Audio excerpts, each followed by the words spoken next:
Okay, I'm live. Now I just got to send out the notifications to these two fine gentlemen that are going to be joining me in this stream today. Really excited for this one. We got Anthony, a gentleman I met on Twitter through an exchange.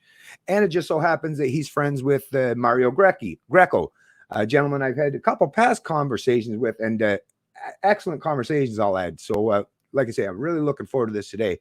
So let me just, like I say, get this message sent out to these fine gentlemen. Okay, there it's sent off to Anthony. Just get your notification to join me, your link, I should say. And then we'll send it off to Mario. Okay, Mario, you're good to go as well. And of course, we'll have to make sure that we let everyone know that we are going live because YouTube doesn't help in that matter. So we got to do this stuff ourselves, be a little bit more proactive. All right. Let me throw this back over here. Send it out to the Facebook page. All right. Hopefully the internet connection stays all right today. Hopefully we don't have any connectivity issues or the blue screen of death, which so far now twice that's happened, which is obviously an inconvenience when the computer just goes into shutdown mode when you're in the middle of doing something. Okay, so there we go. Sent off to Twitter, Facebook, and we sent it out to Minds as well. Okay, throw that back here. Hey, how's it going, Jesus Gonzalez? Just be listening today. Right on. Well, I expect this to be a great conversation, actually. I'm really hoping, as you realize, most of you folks that watch my stuff, I've been reaching out and trying to reach across the divide. I got a lot of people that are considered right-wingers that I've had conversations with and interactions in the past, but I'm looking to reach out and, like I say, talk to people that consider themselves on that left side of the political spectrum, or more of the socialist types, right? And Anthony, it seems like he may be someone that kind of least leans that way based on our interactions. And so I'm curious to know, what some of the concerns that he has, the way his thinking process is, and how we get out from underneath of the state that we're currently functioning under. Because at the end of the day, I believe libertarians, as with a lot of people who are activists today, we share a lot of things that we're just sick of the status quo, the current establishment. But it's the methodology or the cures for the disease, I guess, that's on offer is where we find some disagreements. Anyways, thanks for joining the stream as well. Tommy O'Donovan, the Duran just predicted that Trudeau will resign. Well, that would be great. Hey, what's going on? Just say up yours. Good morning to you as well. Like I say, we're just going to wait, give a couple moments here for these gentlemen to join me. I see someone has replied to a message here. Just let me check here. I'm actually going to need about 5 minutes because I just realized I don't have mic access on my computer. So I'll see if I can join. Yeah, sure. That's no problem, Anthony. No problem at all. I'll just ramble on as I can do that. I can fill those voids or those silent moments or anything. I'm pretty good at covering for those things. And I've had issues with that stuff in the past too. So totally understandable. Like I say, and then hopefully Mario is going to be joining us as well. Well, he should be for sure. Let me pull this one off. But yeah, thanks for you folks for joining me this morning. Like I say, I'm really looking forward to this conversation.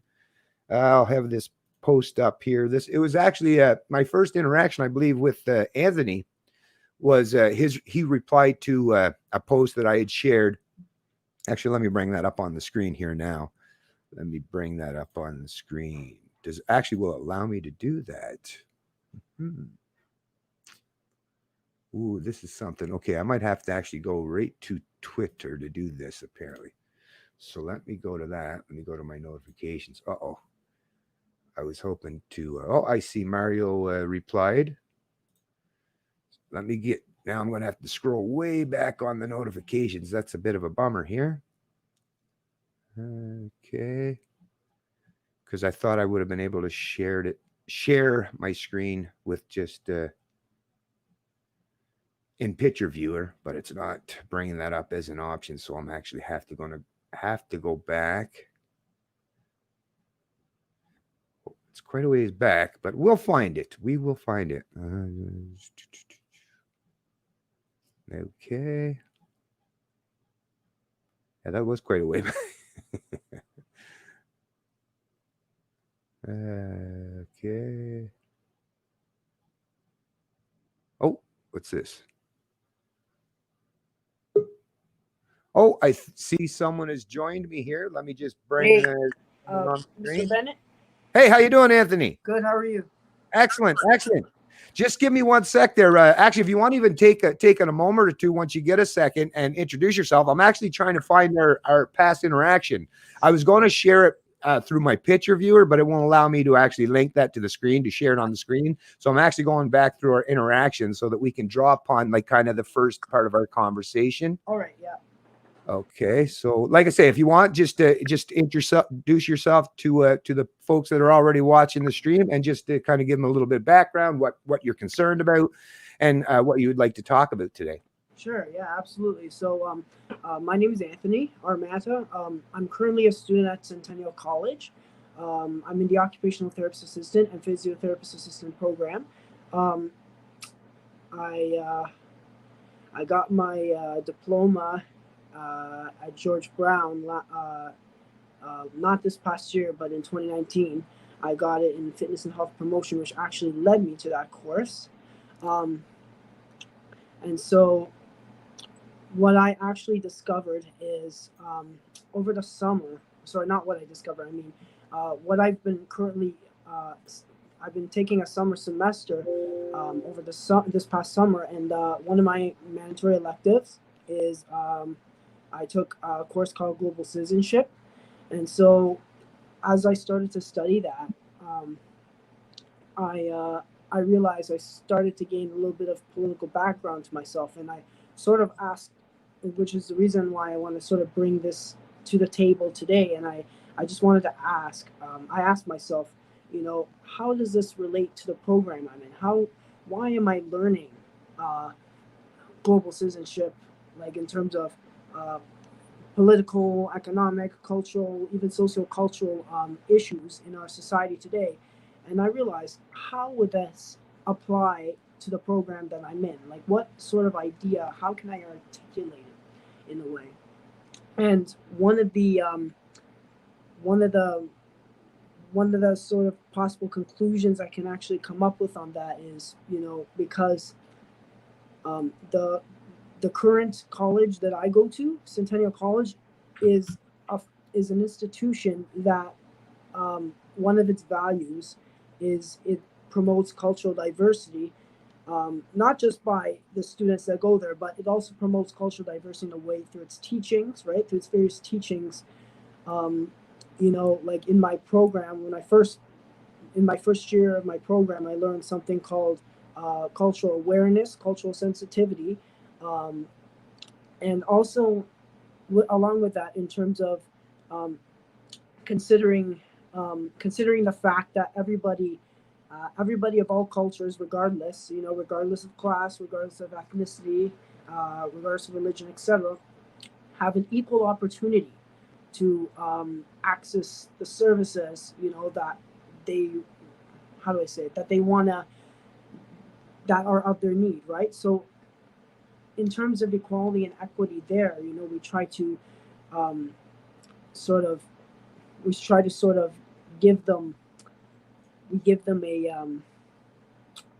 how do I say it, we give them sort of like a we give them, like, we ask them, what their goals are, or why do they why do they want to receive our services, right?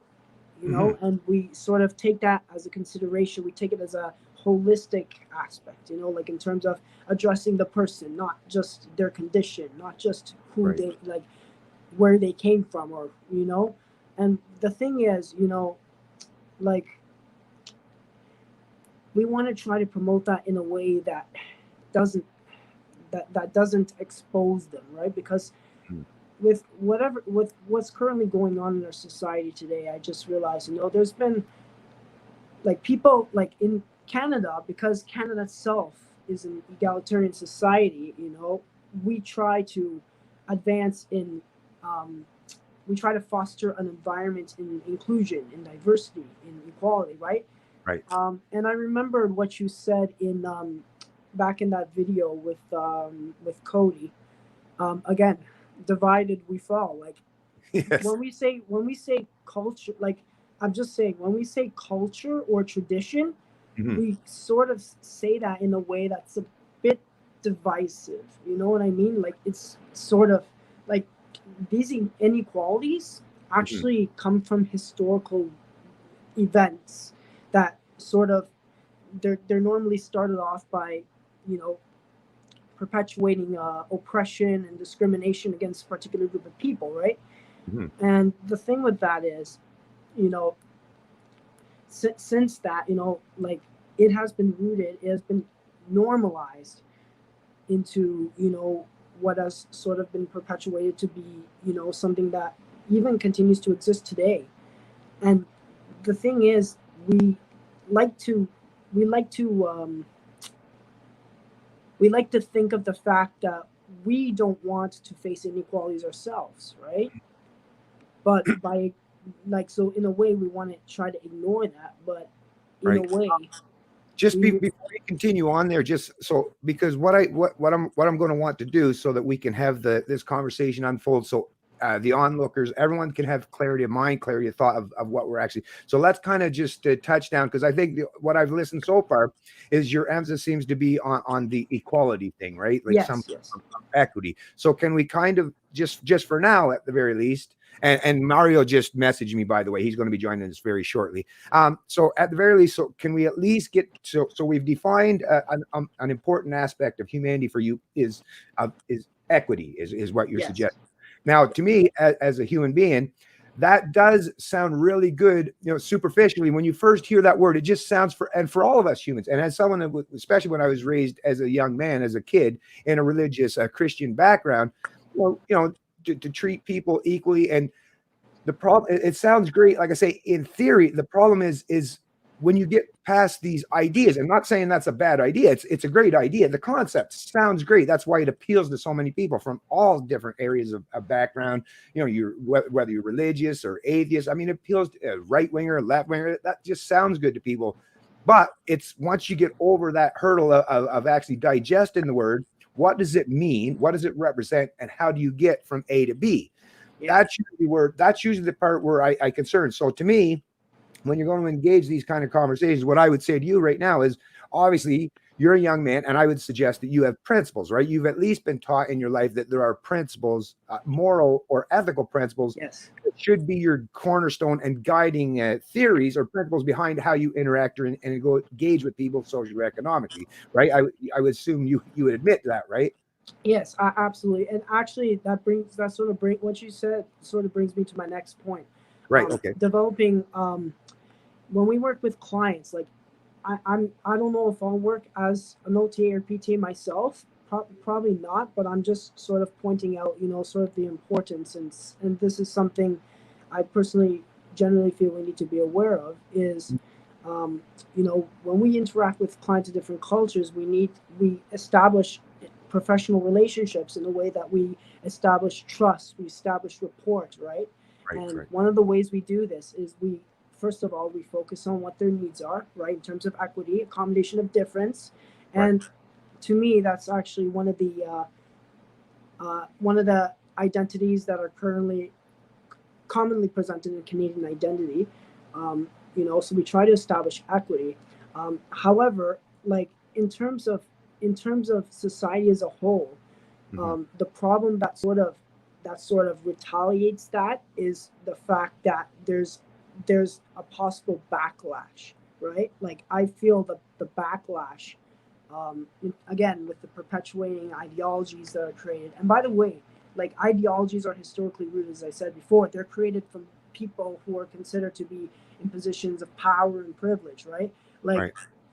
I remember that article you gave me that said, um, it said where the anarchists, like socialists, Mm-hmm. for example, tend to see capitalism as a system of abuse and exploitation, Right. in which the property owning, not just property owning, but ruling classes, they steal from the working people and monopolize wealth. Now, to me, that what we perceive that to be is like you know, Canada itself is like a socially stratified system, right? Mm, So like it has this social hierarchy, right? That at the very top it has the dominant groups, right? That tend to create them and enforce them on other people, right? On people, you know, yeah, like who are considered below, right? Like, right, um, and the thing is, this is what sort of I personally feel is our um, hurting our society, um, right, in terms of, you know, like normalizing the fact, you know, that people that you know, in terms of immigrants, you know, like mm, we want to make sure that they have we have a social justice framework that right, is um, that includes a vision of providing opportunities and resources in an equitable way. And so when I connect that to my profession, we need to be like, for me, I myself as well as us as a society, we need to be mindful, right, morally mindful of those inequalities that go on, right? right. We need to approach that in a holistic manner, like not just view people by their condition, right? Because then Right, but that sort of can I just offer a little something in a little in terms of pushback? Because as soon as someone brings identity politics into it, and I'm not saying that you're doing this with any, any reason and other than just obviously things that you've been taught and you're just kind of regurgitating kind of way. But to me, that's the whole point of the Enlightenment era. And like I say, some people like to argue against the Enlightenment era and stuff. But the point of that was if we're going to, and just as a human being, I think anyone that runs that analysis through their brain, the minute you're talking about a group, you're just that actually is a divisive narrative. But if you care about anything in terms of the human being, it has to be broken all the way down to the individual. So to me, if we're talking about equality, and once again, we're going to get what we're talking about, equality or equity, we're going to get to the definition of those words and what that actually means, what it means if it's even attempted to be implemented. But to me, the overarching thing is we have to get to the point, if you want to actually have honest, engaging discussion with individuals, is take that animosity, take that division off the table by yeah, removing identity politics entirely. So really, because to me, I don't care if you're black, brown, white. To me, it's not, none of that means anything to me. It's so superficial. Like, it's so, I don't even know why this guy, well, I mean, there's a lot of people who are playing identity politics these days, right? From both sides of the aisle. It's like, we should have had this stuff figured out long, long ago. yeah, Unfortunately, yeah, people are very opportunistic. So to me, at the end of the day, an idea, whether you're black or white, an idea, a principle, it should be applicable equally to all of us, right? So yes, exactly. That's what I was saying. You know, like right, that's sort of what I want to address to the table, right? And right, the fact is, like at the same time, like we can't ignore these inequalities because they can have sort of eventually to the point where it can become something called stereotype threat, which can mm, have other groups perceive that to be actually true about themselves. And yeah, we want to try to prevent that in a way. So that way, like when we ignore inequalities, we allow them to happen because we contribute to the oppression of others, right? And right, that's, I believe that's sort of what creates this divisive, you know, this divided, this divided population. Like what I meant to say is we need to have unity, you know, like yeah, we need to unite like all people, right? right, As a principle of inclusion. And as I said here, um, this is like through history, right? Through various historical events, this is how we become divided in terms of inequalities. And this is how inequalities are holistically caused, which of course are rooted from those historical events. And you know, it perpetuates exclusion among groups, right? right, And in order to sort of combat that, we need to have unity. Like yes, I've watched one of Mario Greco's videos on based on that he made in August of last year, and he mm, said, you know, we need to have unity, we need to unite our values, right? yes, Because yes, it's one of the core principles to ensure inclusion and to ensure banding people together, right? yes. Well, With to me, others.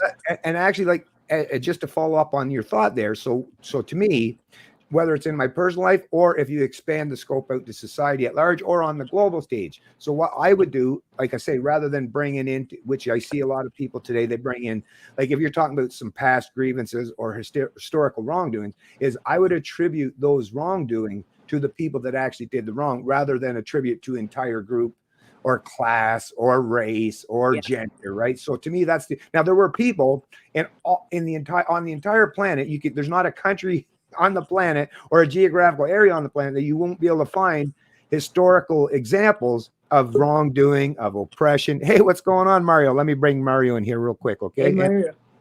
Hey, thanks for having me. I appreciate it. Hey, Oh, not a Mario. problem. Not a problem. Actually, can I ask something real quick of you two gentlemen? Because Mario's mic, I had to turn, yours was a little bit quiet there, Anthony. So I had to turn up my volume to compensate. But now Mario's is going to be way louder. So can we try to get, maybe is your phone further away maybe? Or is there any way I can get maybe your mic louder or Mario, yours lower? Because it's going to be really weird. Because when I'm listening to Anthony, it's quiet. And then as soon as you start speaking, it's like, that real loud, Bennett, how about this? How about if I keep my voice low? Would that compensate well? yeah, but then I'm asking you to do something that, if you want to get passionate and speak a little bit louder, but do whatever you want. But I'm just saying so that we don't have too much of Sure. No, I appreciate that for sure. Right on. But anyways, yeah, we were actually, thanks for joining us, Mario. We were actually having a great conversation here. And what I was kind of, I don't know if you have been paying attention, but replying to Anthony is, and I was saying in terms of past grievances or oppression or things that have happened, a big thing that I see today is that's attributed to either a class, a group based on their sexuality or based on their skin color. Mm-hmm. And to me, this is the problem is it when you use those kind of blanket statements, it literally does. It just fogs up the conversation to the point where you don't know who the hell is actually at fault or to blame, which is why to me let's attribute the wrongdoing to the actual individuals that did wrong. Because even if, let's just use a perfect example, how we know that there's definitely been some white men in the past who've been oppressive towards people of different color stuff. But that was those individuals. Now there were individuals that did do that, or they accepted that blindly, or they were complacent or compliant. But there were also people that fought against that stuff. And so when we use collective statements like white man, the white patriarchy, it literally, what you're doing is for all the people like myself that would choose to be identified as someone that would stand toe to toe or shoulder to shoulder with you and fight against that stuff, is it sends a message that not you're perceiving me as your enemy, even though actually I'm right there with you, right? That to me is why, to me, no matter what we're talking about, is we got to always bring it down to the individual and attribute the wrongdoing to the individual. Yeah. So I just wanted to hear maybe if Anthony, if you want to reply, and then maybe Mario kind of want to chime in as well. Sure, go ahead. Sure, yeah. So I was gonna say as well, in terms of, we need to include the culture. Again, like you said in your video with Cody, we need to include the culture, right? Because like politics can only do so much, right? So Oh, for sure. In terms of that, like, however, we know that that socialists want to try to change the structures of those inequalities, right? And they include the equity in there in a way that sort of achieves the end goal of equality. But on the other hand, I also stand on a liberal perspective, because again, that we want to try to promote that individual freedom and that equal opportunity, right? And from an economic perspective, let's say, we try to we create liberals, like classic liberalism creates economic conditions like under a free capital market, right? So but the problem with classical liberalism, though, is that like it believes, besides the fact, like, despite the fact that it believes we are all on an equal playing field, like we're free to make money, right? Like nobody, based on, like, no one is excluded based on class. Like we're all free to make money. But the point I'm trying to make is that on the negative side, at the end of the day, because there's also free competition, at the end of the day, what you get is what you get. Like, and there's not really any compensation for that, right? Right. And conservatives, on the other hand, they also try to perpetuate that, but they have sort of a more of a blame the victim approach. So that's, but on the other hand, conservatives also tend to be more moral, more traditional, and more fundamentalist sort of things. Right. And yet they're the ones who also sort of, like, I'm just saying, Mario, I'm just saying that, like, it also tends to create sort of a backlash in terms of reverse discrimination. Like, if minoritized groups get generous amount of equity, it's going to cause reverse discrimination to, like, let's say, in terms of white supremacy, like, again, with the, in terms of the Charlottesville riots in 2017, right? And it was just brutal the way Donald Trump sort of organized that, like. Okay. So I have two questions to ask you. You mentioned about how I don't know if I misunderstood what you were saying, but you said something along the lines of that conservatives tend to blame the victim. Like, what do you, like, in which way do you feel? Like, what I mean by that is, like, if they don't have jobs, if they're unemployed, that's up to them. That's up to the individuals to do that, like, right. In a way. So it's kind of like the onus is on the person. So whatever issues they go through, it's the onus is on them, and it's within their realm and no one else's, sort of thing. Yeah. Okay. All right.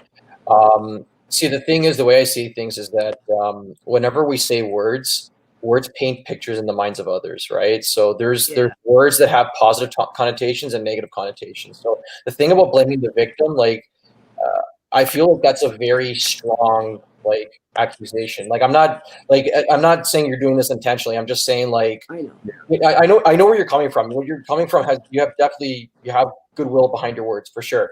But what I'm saying is, I don't really see that as blaming the victim. I see that more as just taking personal responsibility. Yeah. Sorry. Yeah, that's what I was sort of going. Yeah, that's what you mean. Yeah, I had a feeling that's what you meant. So that's why I was just trying to clarify. Like, yeah, for sure. Yeah, it's about taking personal responsibility, because the thing is, like, I feel that a lot of people, I mean, not you obviously, but like a lot of other people, they might say, like, whenever someone talks about taking personal responsibility, they'll think of it as blaming the victim. But the way I see it is, you're making choices that help secure your well-being and your freedoms, essentially, right? So, it's like, for example, snow that falls on your driveway. I mean, all three of us live in Canada, so we're very familiar with that, right? But when snow goes on our driveway, what are we going to blame? We're going to blame the sky. We're going to blame the fact that whoever is the prime architect of the driveway. Should we blame? No, it's no one's fault. You have to shovel the snow. You know what I'm saying? I was gonna say, personal responsibility. I meant, because I read it up in my textbook. I remember doing one of my readings of global citizenship based on that, and it's just sort of articulate, putting the vocabulary in another way, just to sort of No, I know you meant it in a good way, so don't worry. I highly suspect, I don't know you very well, Anthony, but I highly suspect you have nothing but good intentions. So no matter what you say here, don't even hold back, because like I say, as long as people come at things with goodwill and good intentions, of course we're all going to make linguistic mistakes, because, a lot of the things we've been talking, and like I say, but clarity of language, it develops that clarity of thought. So, that's really what it comes down to the end of the day. And kind of going back to when you were talking about this whole equity, this is actually the biggest, I think, the most important fundamental thing that when we're talking about this as a libertarian, and I've seen this conversation play out so many times, and to me, it's like, I just feel like banging my head against the wall, because I hear people from the left, the right, and libertarians basically all saying the same thing is, the current system, it's corrupt. There's things that are just happening that are oppressive to so many people. And as much as I agree with so many people, like I say, until the solutions are offered, me and a socialist, a lot of times are like, I'm right there with you. I'm right there, especially for the working class, you know, because I'm not one of those people that believe in, oh, it's only the rich or the wealthy or the people with the ideas. Now, I have a tremendous amount of respect for the capitalist that conjures up or constructs the ideas that give us the ability to put this stuff into fruition in the world. But without the labor, without the people doing the actual work, that idea still rests and resides in the mind. So it doesn't bring any tangible effect or help to the rest of the world if it just rests and relies. So of course, there's always got to be that balancing act, just like what you were saying earlier with this whole the left versus right, the conservative versus the liberal. What people are doing, especially people in political positions, is they're taking advantage of the fact that our human brain functions with the left and the right hemisphere regardless. We have a very analytical side of our mind, right? And then we have that more creative, artistic, inspirational, and aspirational side.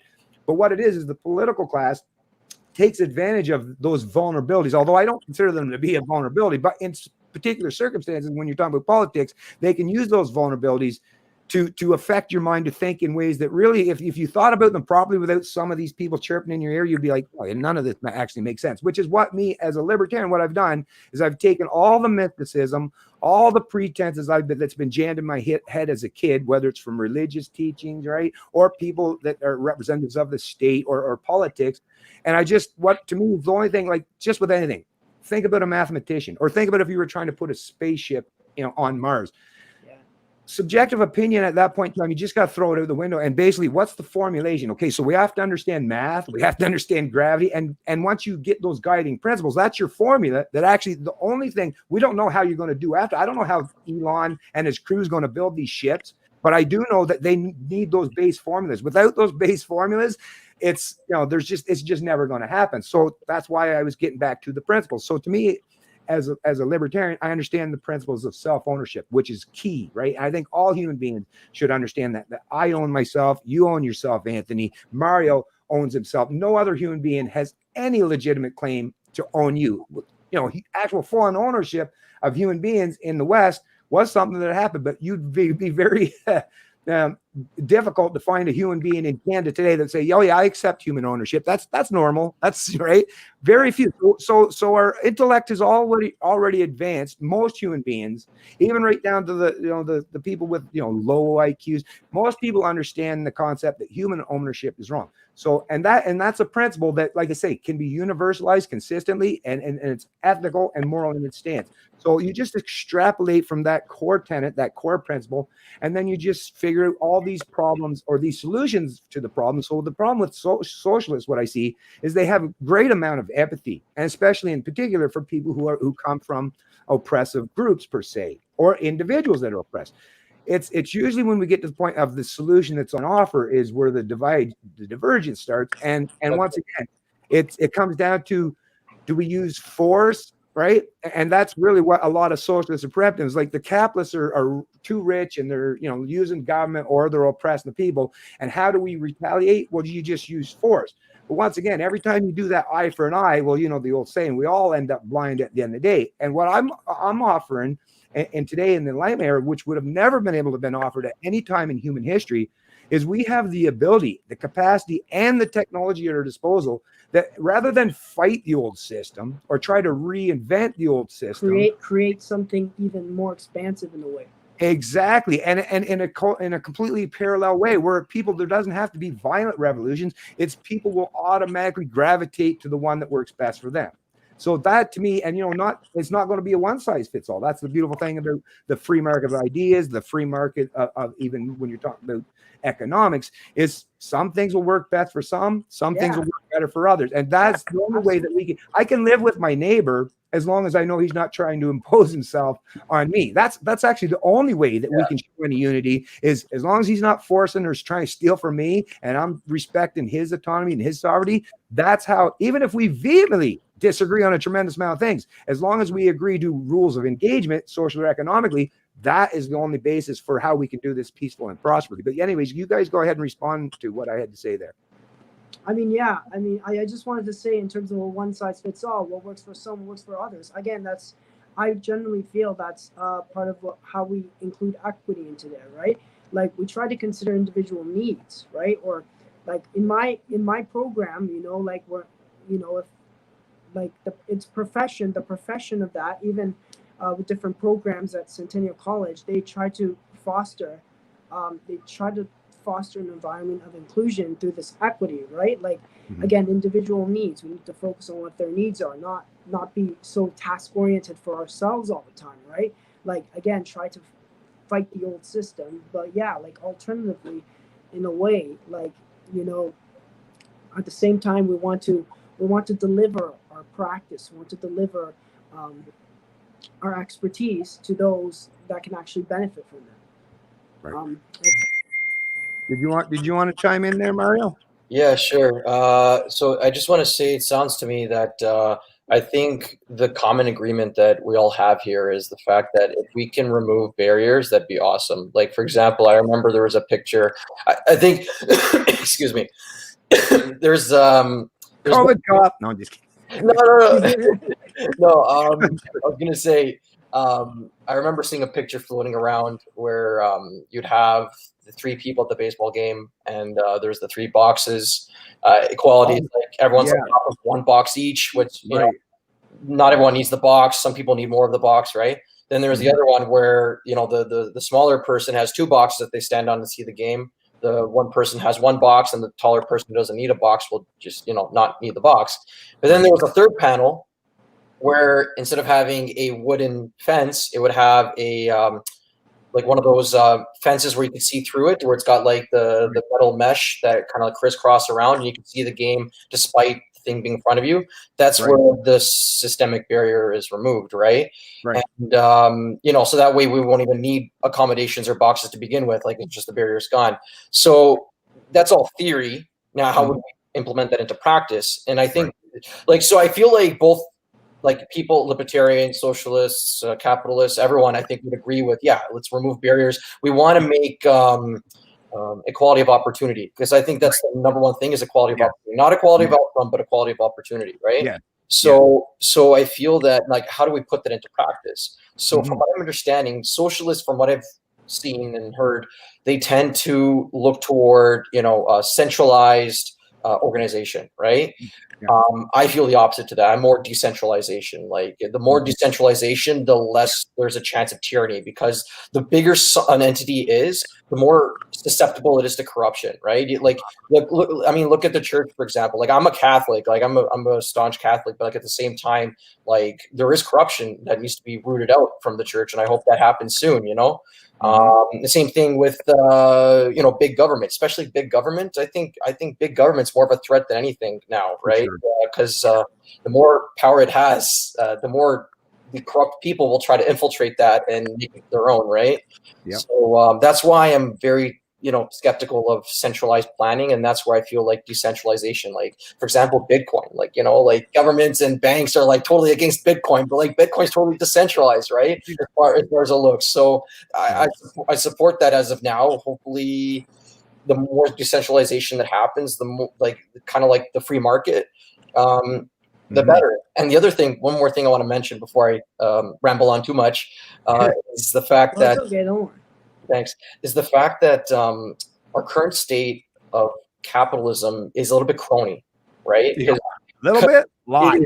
Yeah, because the thing is, right now you have giant oligopolies, right? And what oligopolies do right now is, from what I'm understanding, they're funding a lot of money to the government, so that way the government makes laws that benefits those few businesses, which actually isn't capitalism. That's actually a form of tyranny, right? But now the narrative's like, oh, that's capitalism, socialism is the cure. But like, socialism is just another, to me, is another, it's like going from one pole to the other, but like, it doesn't solve the problem. The way to solve it is to, I feel, to have an environment where people have the capability of being entrepreneurs, like creating new businesses, creating new jobs. Like, that's what will help lift people out of poverty. Like, it's like high tide that lifts all boats. I think that's the solution, rather than focusing on, oh, we need to focus on women, or oh, we don't need to focus on minorities. I feel that we need to focus on everybody, so that like that's just it's what a tide that lifts all boats. I think that's what will help everything, right? Yeah, that was what I was trying to say. Like we need, like you said before, we need to have unity, right? Like Yeah. we must band together. Like I also said earlier, we need to band together as a society, right? We need to help those who are being marginalized, who are being oppressed, right? We need Right. to expose those ideologies and disrupt these social hierarchies. Right, but how do we do that? But how do we Yeah, do that? no, Can I that's where we need to think critically outside the box. We need Okay. to ask our own biases. We need to ask our own assumptions, and we need to sort of evaluate in a way like we need to dig deeper into the facts, and Yeah. then sort of come up with some form of action, some form of social action as a way to address that. Of So course. there's sort of the planning that's in there. Yeah, go ahead, Mr. Bennett. Yeah, no, all I was saying is because Mario kind of touched on as well is the difference between, equality of opportunity and equity. This, because that is the biggest point. Equality of opportunity is simply just to take off the restraints, the shackle, and like I said, that you can do universally, and once again, that you're not imposing anything. You're literally just giving people freedom. That's what you're doing.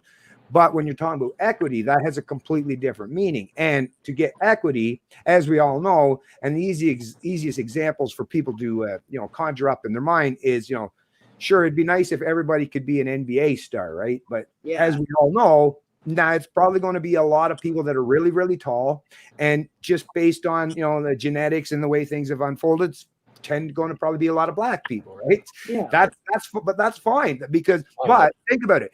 Think about it. If you ever tried to create an area of equity in basketball, how would you ever do that? Well, there's no magic growth hormone that can take a guy like myself that's not like over 6 feet tall, right? Same here.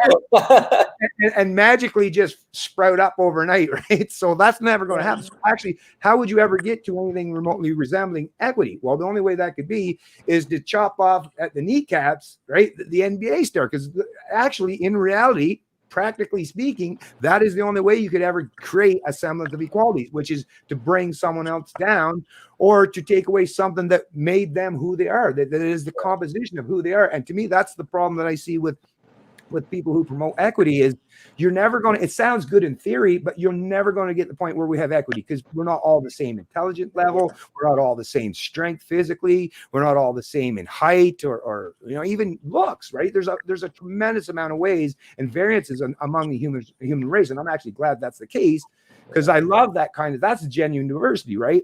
But the equity, anyone when they talk equity, I kind of shiver down my spine because I think, well, have you ever given this? Because it's like I say, it doesn't require a tremendous amount of thought to get to that conclusion where you're like, no, that's an impossible possible scenario, and you can't universalize that. So once again, to me, the principles, once again, the guiding principle, that's what I can get behind. If there's a principle that we can universalize, and where I'm not having to impose my will on other people, and we can do that, like I say, and extrapolate that out to all human beings on the planet, then that's something we can. And once again, it's something we can all unify under.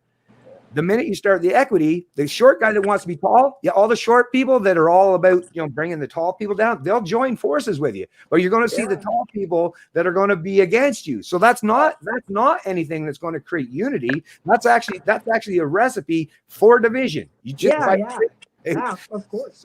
So that to me is why, and of all the ideas or ideologies or philosophical concepts or principles, that's why libertarianism so appealed to me. And why? Because it took the ideas of the Enlightenment era, even some of the Christian values in terms of morality and ethics, or even if you just want to talk about universal ethics, like that's been iterated, whether you're talking about Ayn Rand's objectivism or Stephen Molyneux's UPP, you're just, like I say, all we're doing is trying to create a proper formula where we can all, like I say, live and cohabitate amongst each other, regardless of our skin color, background, history, heritage, all that stuff. And like I say, when it comes to socially and economically engaging, what are those guiding principles that's going to make sure and not guarantee 100%? There's always going to be people that are going to break those rules or try to break free from holding themselves to those kind of ideals or standards. But the only thing that gives us all of the ability to hold those people at bay is if we all have the freedom to do so. So freedom at the end of the day and individual liberty is really the only thing that we have as people to make sure that nothing will enslave us. No, because ideologies, if implemented in a one size fits all, it's always going to be benefit for certain people in society, but at the detriment of others. And that is what. Yes. But anyways, go ahead. Just what are your thoughts on that? Anthony?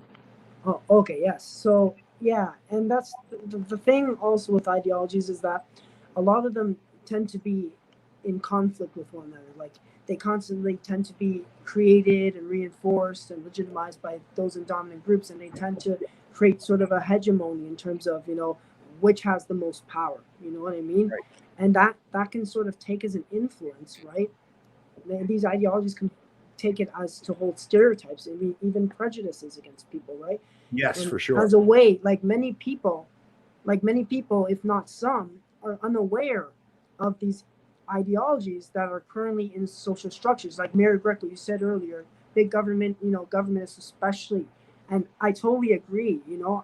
I'm not just saying that because the fact is, if we want to truly, at a basic level, we want to identify each sort of political ideology. We want to identify what liberals believe. We want to identify what conservatives believe, socialists believe. That's why I was trying to point this out earlier. And I didn't mean to take conservatives in. I meant to say something different. But the thing is, that's why in order to understand, we need to sort of identify what we're being up against, right? And therefore, in this divisive era, right? If Mm-hmm. if we try to if we don't accomplish our task, guess what? We all fall. Like you said, right? If it's divided, we will fall, right? Yep. So if we fail as a system, to be committed to what we're doing, then guess what? Everybody's gonna fall. We're gonna fall. It's just the whole, and we need to try to band together in order to sort of expose that, right? We again, social hierarchies. We need to sort of attack these social hierarchies, disrupt them in a way that But you see, the thing is, the only problem is it creates a backlash which tries to prevent reform from occurring, right? And therefore, um, I personally feel that whatever's going on in the world right now, not just in Canada, but whatever's going on in the world, it's certainly really, we really need to sort of think outside the box, and we need to identify our own beliefs and assumptions, right? And we need to be aware of the ideologies that is being imposed on different groups. And that's why I'm not only focusing on oppressed groups, but I was just sort of giving an introduction on that because it's out of cultural awareness, right? Right. So Like I would just ask, and then Mario, you go right ahead. But I would just ask when you say those words, Anthony, because like I say, clarity of language is really, really important. Is oppressed individuals, because in reality, not everyone in those groups. Like that's the thing when you use that like in the group. But I get that you can make generalized statement that shows like a larger percentage of a particular group, maybe. But there's always going to be individuals, and that's the problem when you're talking with in such collective mannerism, is that you leave all the nuances of the fact that actually some people benefit tremendously from the system. Even people that are brown or black, right? Right now there are people that tremendously benefit from the current structure, the current system. It's just that they've beholden themselves to the structure. It's what it is whoever will yield or conform to the current structures most of the time will benefit from it. So it's not, a lot of times at the end of the day, it's not necessarily the skin color per se, it's just forcing people to comply or conform to a particular structure. But anyways, go ahead, Mario. yeah, no problem. I remember hearing this quote from a YouTube channel that I also follow. It's called Black Pigeon Speaks. I find he says quite a lot of interesting things. He also goes by Felix Rex. He said that the individual's choices tend to be based on the environment in which they're in, which I think is very important, right? Like for example, look at MGTOW, for example. I'm not sure if you or the public, if you were viewing this video, are aware of, but MGTOW is like men going their own way, like right? And how they're totally like abstaining from the dating market, from pursuing women and stuff like that, right? Now we could say as people that are pro-libertarian, like, yeah, it's their right to do that, which is true. It is their right to participate in such a movement, but the movement's also telling of the environment, right? Yeah. Because our choices are based on the environment in which we're in, right? So, I mean, yes, personal liberty is absolutely important, but also how we have our society structured, and also how it's not only just planned, but also yeah, our sense of unity and our sense of cohesion. Our sense of cohesion is very fundamental because I feel like that complements our liberties. You know, having a harmonious society and Yeah. having a sense of unity with each other complements our sense of liberties because they kind of go hand in hand. Yeah. So we can have like if we have one and not the other, like let's say we have liberty but not unity, we're going to have total division, and that's the recipe for war. Yeah. If we have unity but no liberty, then we're effectively within a totalitarian regime, kind of like North Korea, which is also bad, right? But if Exactly. we have both, then we're going to have a better society where you won't need things like MGTOW. You know, everyone will be more I guess not only just more confident, but also people will be more receptive to meeting other people and you know, having children and stuff like that, right? So our societal structure is also extremely important, and that's why, like, not only do I identify as a libertarian, but also as a right wing libertarian as well, right?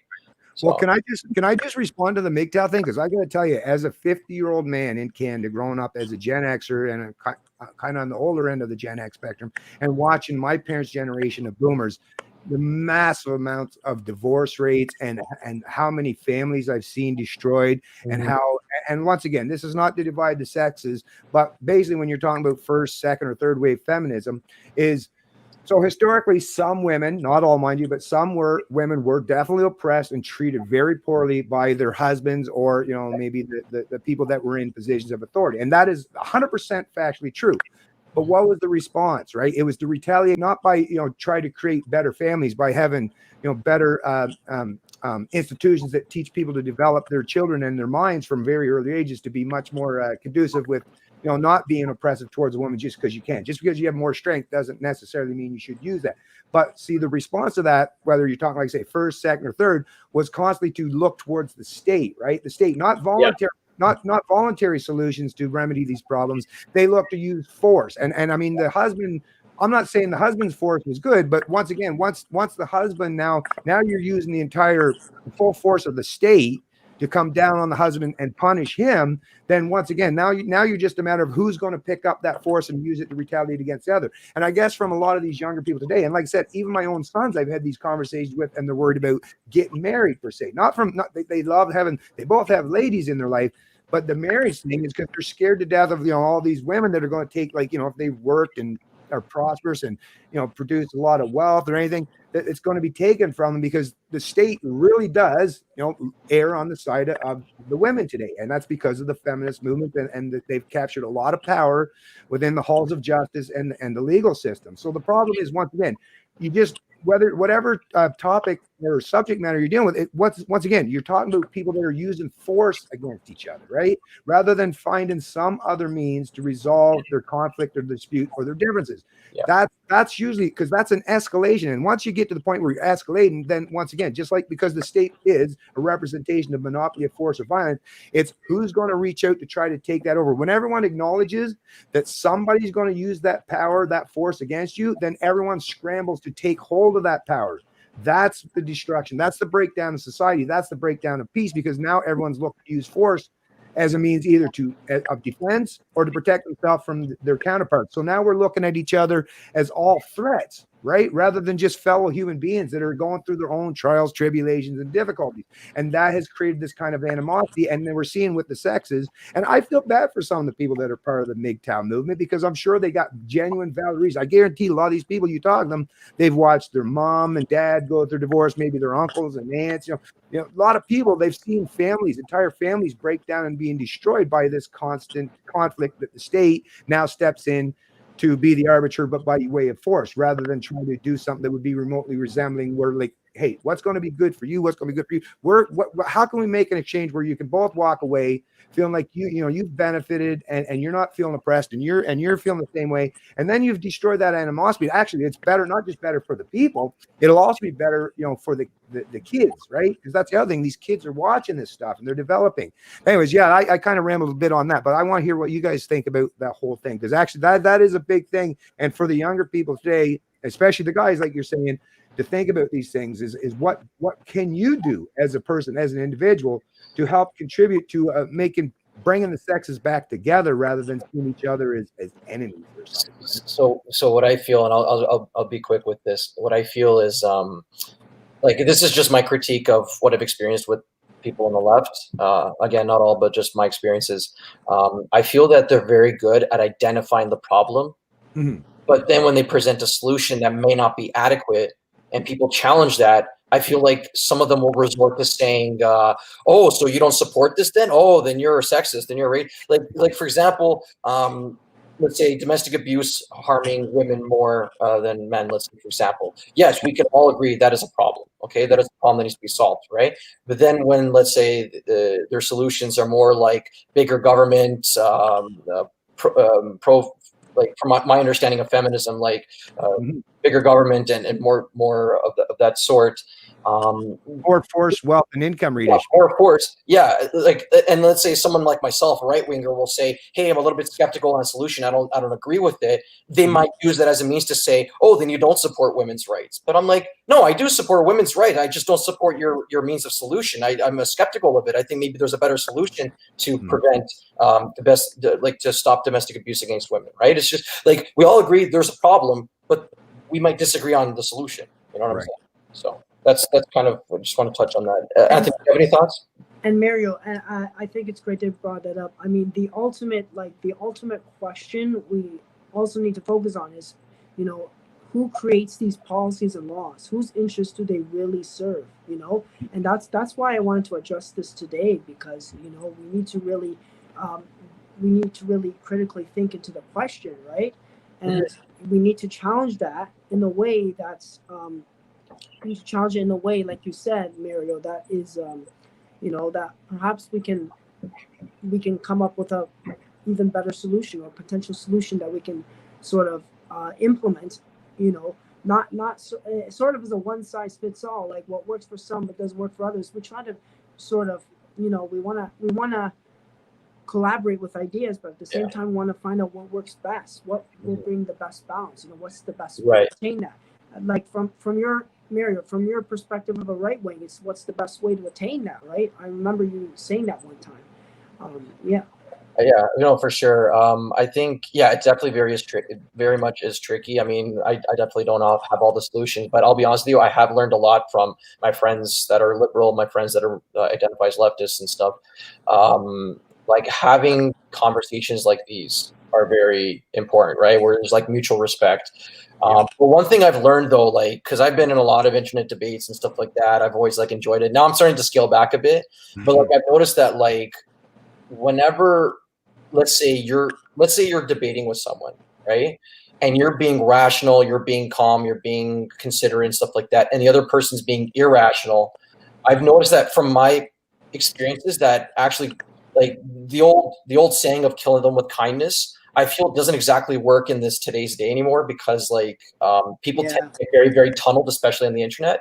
And I've learned through speaking with some friends and stuff like that, that essentially, kind of pointing out their behavior in a way where you're not really, like, you could do it directly or you can do it indirectly, whether it's, saying it verbally, like, hey, you're acting like this, or just emulating their behavior and throwing it back at them to see how they react to themselves, essentially, right?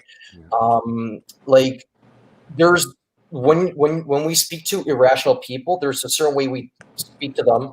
And when we're talking to rational people, then there's the other way to speak. Like, this conversation here is very rational. We come from different perspectives and we all support each other. Like, I know, Anthony, for example, like when you mentioned about the whole thing about the victim blaming thing, and I kind of helped you say what you wanted to say, because I know you have good intent, right? Like, that's how we're building there, right? Other people, especially on the internet, they try to tear each other down. Like, oh, you're saying victim blaming? Oh, that means you're a terrible person, blah, blah, blah, blah, blah. Like, they'll try to like put you down, right? But if I wasn't trying to do that. I mean, exactly. That's what I'm saying. You weren't trying to do that. You weren't trying to help. That's what I mean. That gaslighting and people doing that, like, not going into a conversation with good faith. That's what drives me nuts. Even when you watch people on the, on the television or these people, these figures, or the blue check markers, no one's having these genuine conversations. And until I see that start to take place, then yeah, I'm still going to remain pessimistic about the future, because that's the only thing. That's the only thing we have. Like, well, it's either physical confrontation, right, or complete separation, which is, once again, segregation and all that, or sit down and figure out how do we engage and interact with each other in a manner that's going to be respectful of each other. That's the only thing that's going to help. Like, you can take that all the way down to the family unit with you and your parents, all the way, and extrapolate that out all the way to society or the global scale. That's the only means that we have at our disposal, is to talk and have these kind of conversations, because that's the only way that we as human beings can find ways to. We will disagree with each other. We're never going to get to the point where, oh yeah, we're all kumbaya, but like I say, where we can create these rules of engagement. And for you guys to be having these kinds of conversations today gives me a lot of hope for the future, because it's the younger people that really, I think, are going to be the ones that are going to take up the reins and really help pull society and humanity out of this quagmire, because it almost feels like there's certain segments or certain people, because they benefit so tremendously from the current structure, that we could possibly enter into a dark ages, because they're silencing, suppressing, and destroying anyone's ability to engage in these kinds of conversations, because they're fearful of the kind of information that's going to come to light because you're going to destroy the narratives that they've jammed into people's heads for years.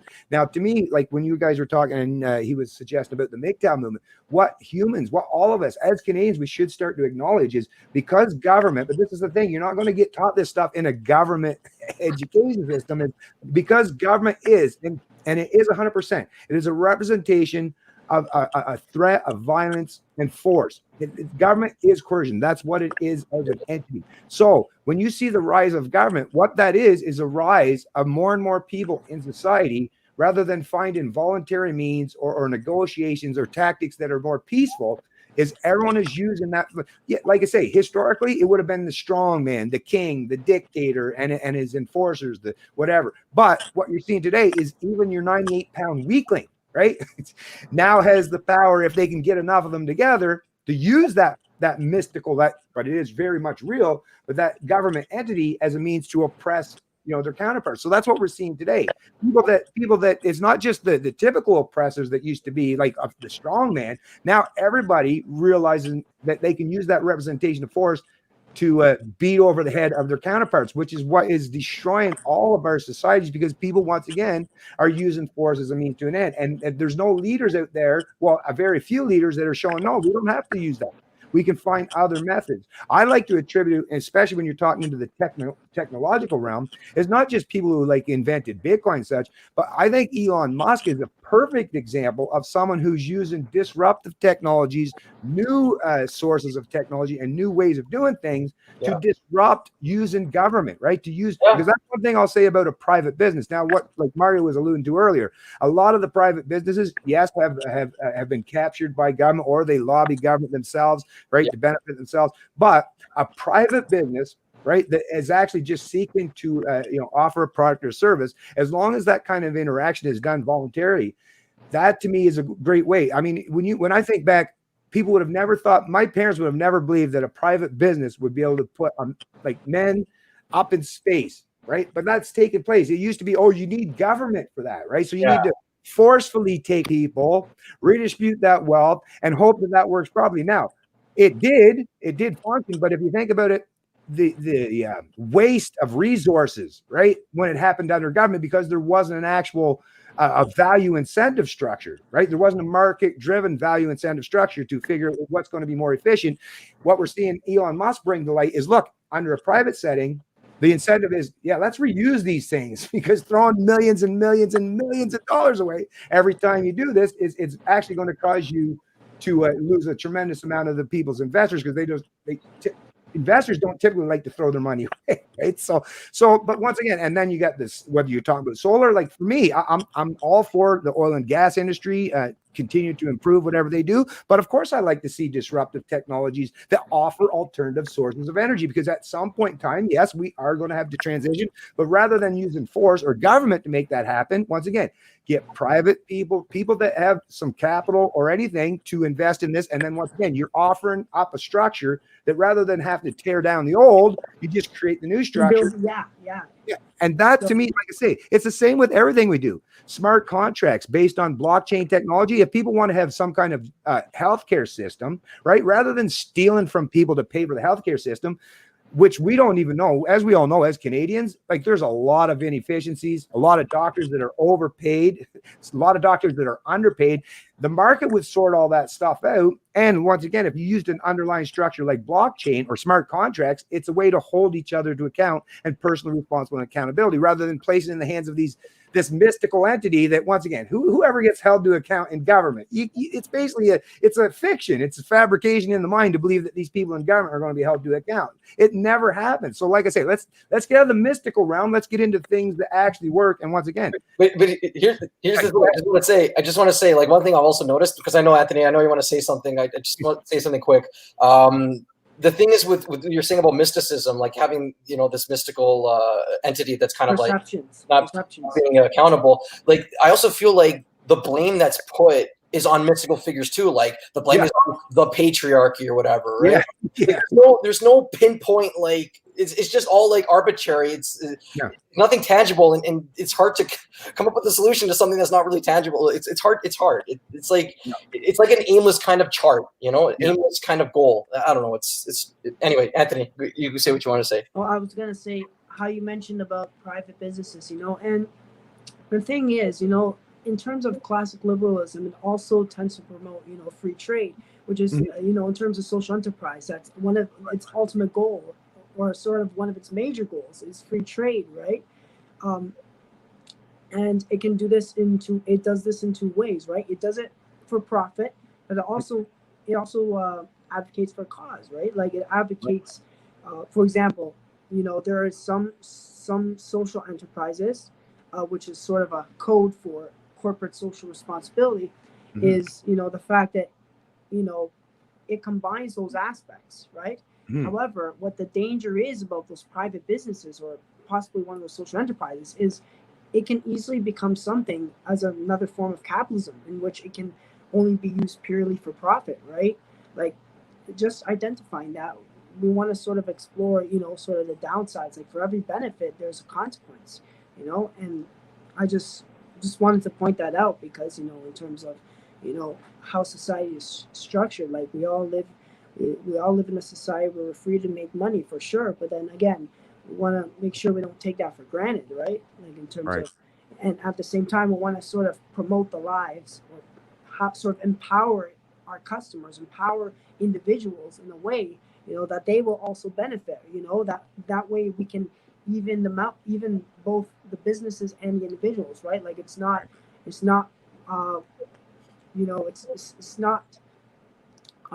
collective, it's not like that form of collectivism is not used in a way that will actually tend to hide the fact that they're actually doing that they're doing that, but really what they're doing it to themselves. So sometimes in these solutions, like what we come to understand as individuals is that good intentions are not always enough, right? Like for people who try to promote a product or service, like we have to really be aware for that. Mr. Bennett, if you want to add to that, or maybe Mario, if you want to add to that as well. I just real quickly, I just want to say, when you're talking about capitalism and socialism stuff, the one thing I've noticed is, and I talk to people from both sides of that divide. A lot of the times it is capitalist, but every capitalist that I've ever spoken to agrees that if under free market, I'm not talking about what we're functioning under today, which is crony capitalism or quasi-fascism, because that's the other thing too. Everyone uses the old collective terms that was used in the 20th century, right? But these people, they reinvent, they retweak, they tinker around the edges, and what you're seeing today isn't exactly just this exact same replica, right? It wasn't exact duplication of Nazi Hitler's Germany or Mussolini's Italy or Mao's China. Mixed economy is, I think, the best, most apt way to describe it, is where they're trying to use a little bit of everything, right? And I think the big thing is the reason why the modern collectivists today still leave for some of that social or some of that capitalism, because they recognize that it's kind of hard to redistribute wealth unless it's been produced, right? So they love, as much as they hate capitalists, a lot of these people that claim to be socialists, They actually love, because they love the wealth for themselves. They just want to be able to be the ones that arbitrate and determine which way that. So to me, at the end of the day, it comes back to voluntary. So if I went to work for a business, as long as the boss doesn't get to force or impose my compensation or lock me up and make sure I have to work for them, as long as it's a voluntary exchange, then if I choose to enter into it, whether people on the other side of that equation or outside externally looking on say, well, you're being treated terribly. Well, if I've chosen to do that, then even if I am being treated terribly, well, I have the choice to leave. I have the option. So that's the area, the onus of personal responsibility on me. Now, at least under capitalism, under the proper sense, under free market, one thing I've noticed is if you want to set up a commune or a socialist endeavor, I've never heard of a capitalist yet ever say that you can't do that, right?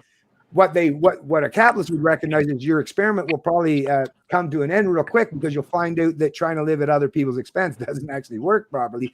So the capitalist structure properly incentivizes humans as humans rather than try to create us as something that we're not, right? That's one thing about the capitalists, is they acknowledge we're all going to, at the end of the day, first and foremost, we're going to care about ourselves first. I mean, trying to pretend that we can all be empathetic, so empathetic or altruistic that we're always going to put other people ahead of ourselves. But once again, humans, even the animals, the species, and no species of animal would still exist today if they were willing to constantly sacrifice themselves, right? That's for the greater good. So understand that it's natural for humans to be incentivized to care about themselves first and foremost. But the beautiful thing about capitalism, where you've taken force off the table, where now you have to exchange voluntarily, is at least you find out what's going to work best for each and every one. Because just like Adam Smith said, it's not the benevolence of the butcher or the baker, right? That he gets up in the morning, spends all day baking bread. No. It's because he wants to provide for his family. And by natural consequence of that, he has to offer a product or a service to the customer base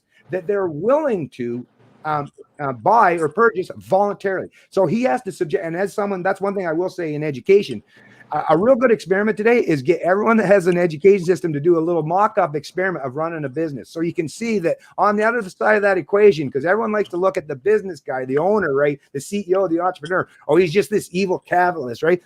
I tell you, as someone that has run a business, but most of the time I've worked for employees or employers, a lot of times it's like, I'd rather just be the employee, a lot less hassle, a lot less bullshit, shorter days, right?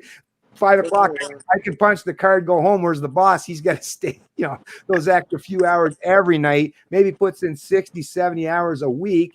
And I mean, once they've got, that's the other thing too, is people don't see the trajectory or the experience of the successful capitalist. Okay, if they did it by actually offering a product or service rather than using government to force people to buy the product, but if they did it through voluntary exchange because they offered a great product, people, once you've seen the success, you're like, oh, look at how rich they are. But what they're missing from that equation is what kind of bullshit that entrepreneur had to go through to get to that point, right? They've had to subject themselves to not just the customer, but their employees a tremendous amount of time. That's the thing. So to me, for socialists, when I have a conversation with a socialist, is, are you willing to allow me, when I go out and I want to engage with someone economically, will you allow me to do that voluntarily and not force me to align or associate? Right. Yeah. If you'll do that, then I say I'll reciprocate that with you. You do your thing. You do your thing. And if you can set up a little socialist experiment and it works out for that group, good for you. Because if it works for you, then I don't have to worry about you coming to steal from me. Right. So yeah, like if it's called like capitalism with a conscience, right? Because you're gaining profit, but at the same time you're promoting a benefit, you're providing a benefit, right? As long as it's not, as long as it's not intended to promote their own economic interests in a way that is only done for profit without any return back. That's what I was meant to say earlier. So, and I just to be aware of the dangers that can possibly occur with that. So, for sure. So Anthony, if you don't mind me asking, just want to inquire. So you're saying that the problem, like a problem that capitalism has as of now, is that it's purely profit driven, and it shouldn't be purely profit driven. Is that what you're saying?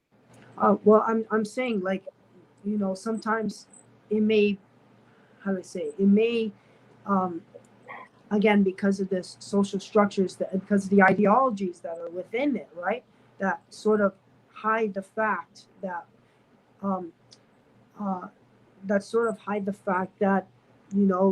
they eventually, are they going to be just tokenistic gestures? Like, is it going to be in the form of tokenism in terms of we use groups, like we we tend to promote catchphrases, right? We tend to promote all these things, but really, you know, we're doing it for ourselves, right? We're not helping. Yeah. That's the problem. So Right. that's what I was sort of trying to get into a bit. I completely agree with you, Anthony. I feel that when you have, let's say, corporations that support a quote unquote good job, a quote unquote good cause, let's say, for example, like, to me, it's all profit driven. Like the whole thing about, like, you know, like companies supporting Pride, let's say, for example, or companies supporting Black Lives Matter. Like, I'll give you an example about the whole Pride thing, right?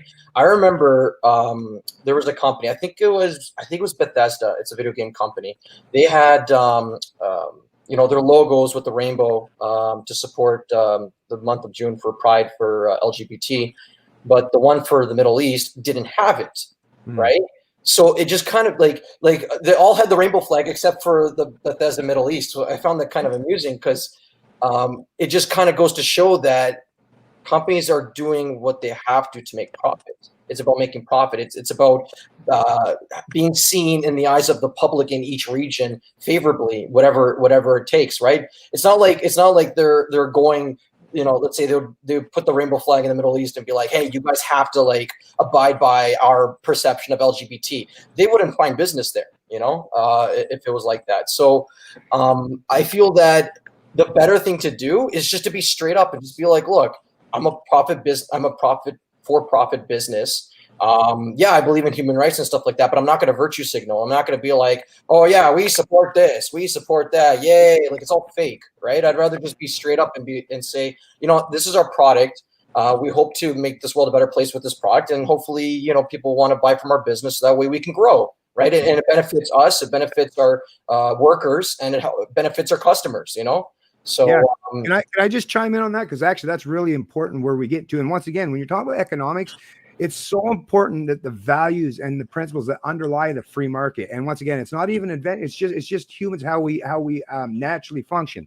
So a perfect example is the financial crisis and the banks, right? So if these banksters that got their $100 million yachts and their 20 different mansions dotted all around the entire planet, right? And these on the Caribbean or all these tropical paradises, the incentive structure of the free market capitalism, once again, you have to go back to Adam Smith and, like I say, read his book, The Wealth of Nations, and you'll get a better grasp or understanding of this.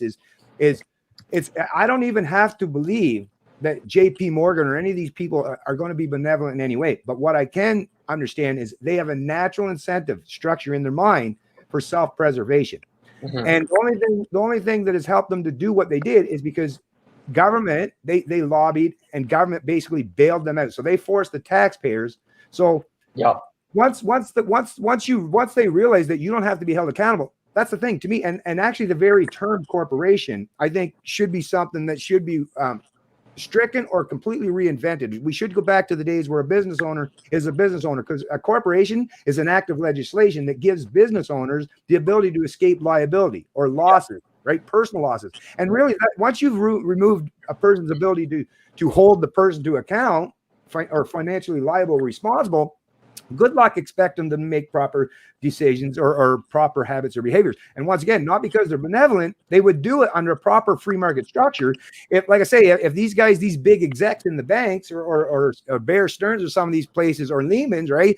If they realize that, oh, I'm going to lose everything I've ever worked for my whole life if I get caught in these schemes, well, that's the incentive structure. A regulation on the book at government, well, they realize, oh, well, I just got to butter the fingers of whoever that legislator is. And chances are, because people are incentivized to be self-preservation, oh, if I can benefit myself by helping this lobbying group. So once again, it always comes back to, at the end of the day, is not utopian. That's one thing that drives me nuts when people talk about libertarians is utopian. No, a libertarian, well, like myself, I'll speak for myself, is no, I just recognize and acknowledge the real world that surrounds me. I don't try to pretend that it's anything other than it's not.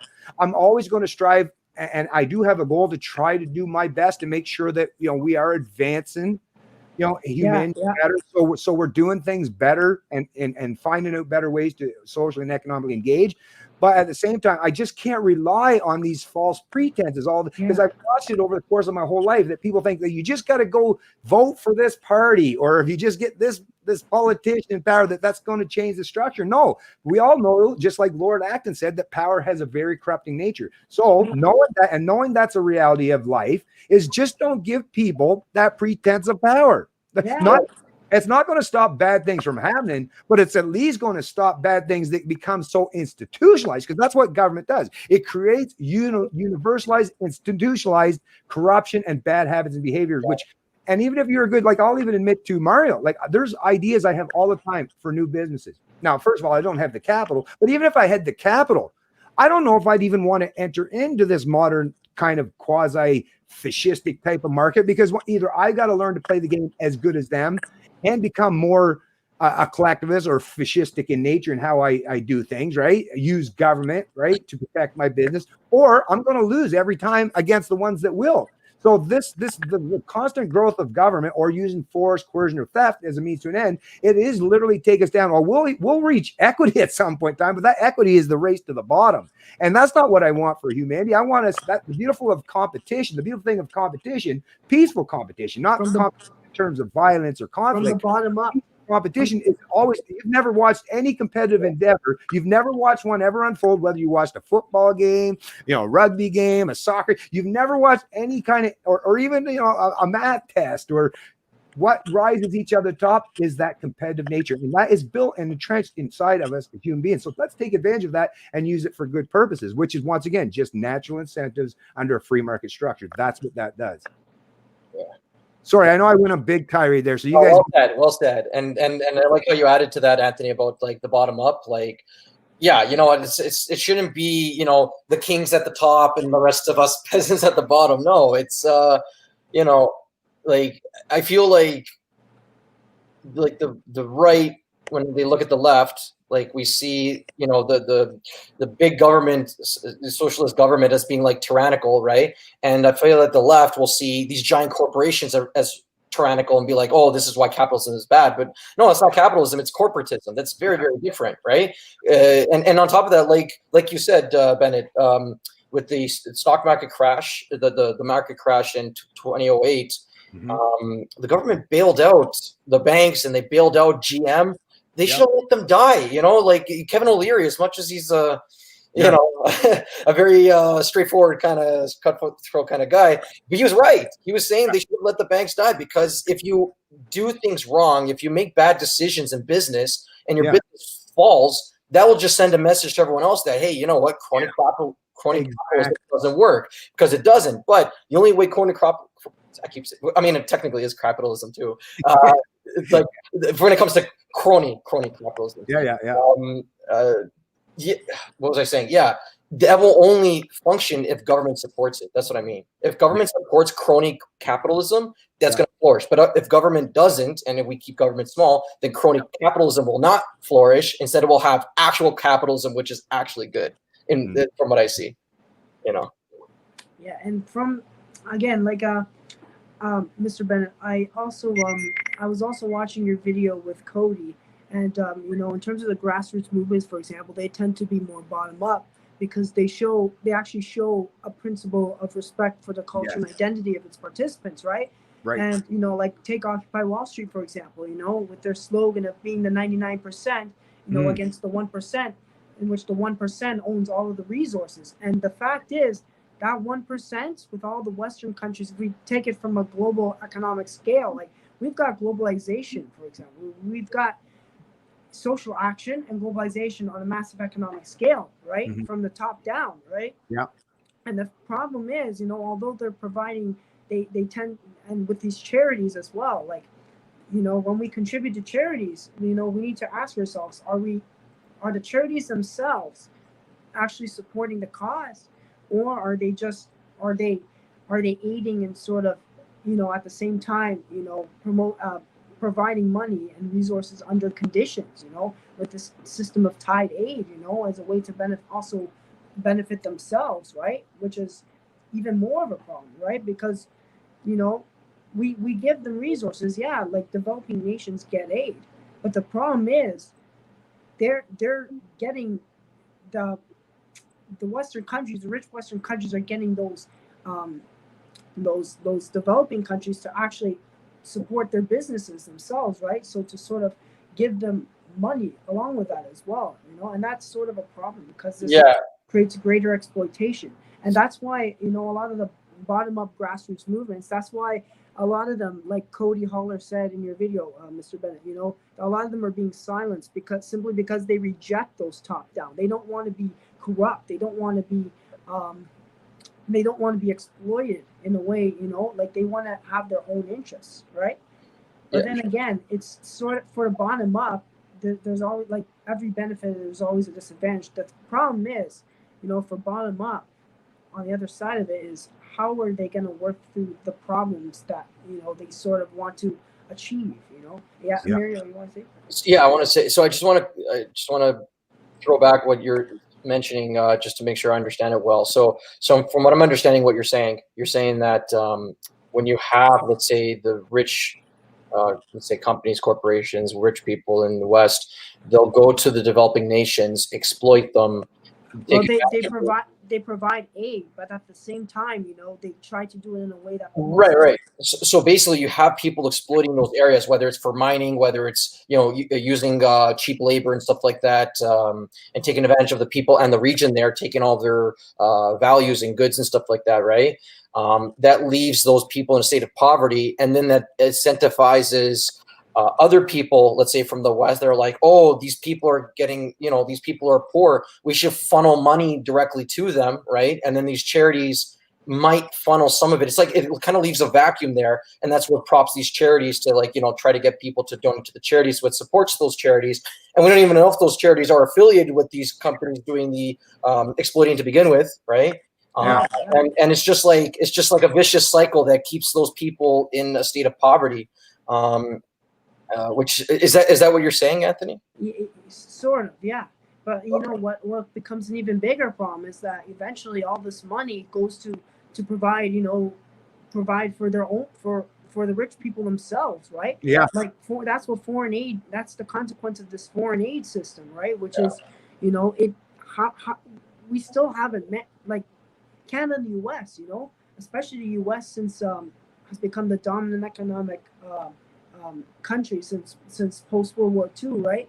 With the creation of the International Monetary Fund, the World Bank, they promote it. They say they'll help reduce widespread poverty, provide international trade, provide international employment. But then again, all there is this instability that these companies create themselves, right? Yeah. They don't sort of actually, they're not really dedicated to developing the cause. And that's why if we're trying to contribute to charities, especially, we need to ask, whether we're giving our money away for a good cause or not, right? Because that's sort of the thing that charities can hide. Like it's not like Robin Hood. It's not like rob the rich to give to the poor, help develop the poor, that kind of sort of thing. It's more, nowadays it's more like exploitative. It's more sort of like scamming in a way, right? And it's, and like think of the We Charity, right? But although it's not in a global structure, think of what We Charity caused, Like look how many all these kids, like they're given grants to go to school, right? Especially because of the pandemic. But it wasn't because of the pandemic. It was more of a government. It was sort of a government interest for itself. The issue I have, especially when you talk about these things such as We Charity, maybe they should actually look up what that means. And figure out, because I guess actually on the technical side of things, I guess you could still call it a charity. But if you're receiving hundreds of millions of dollars from government, right?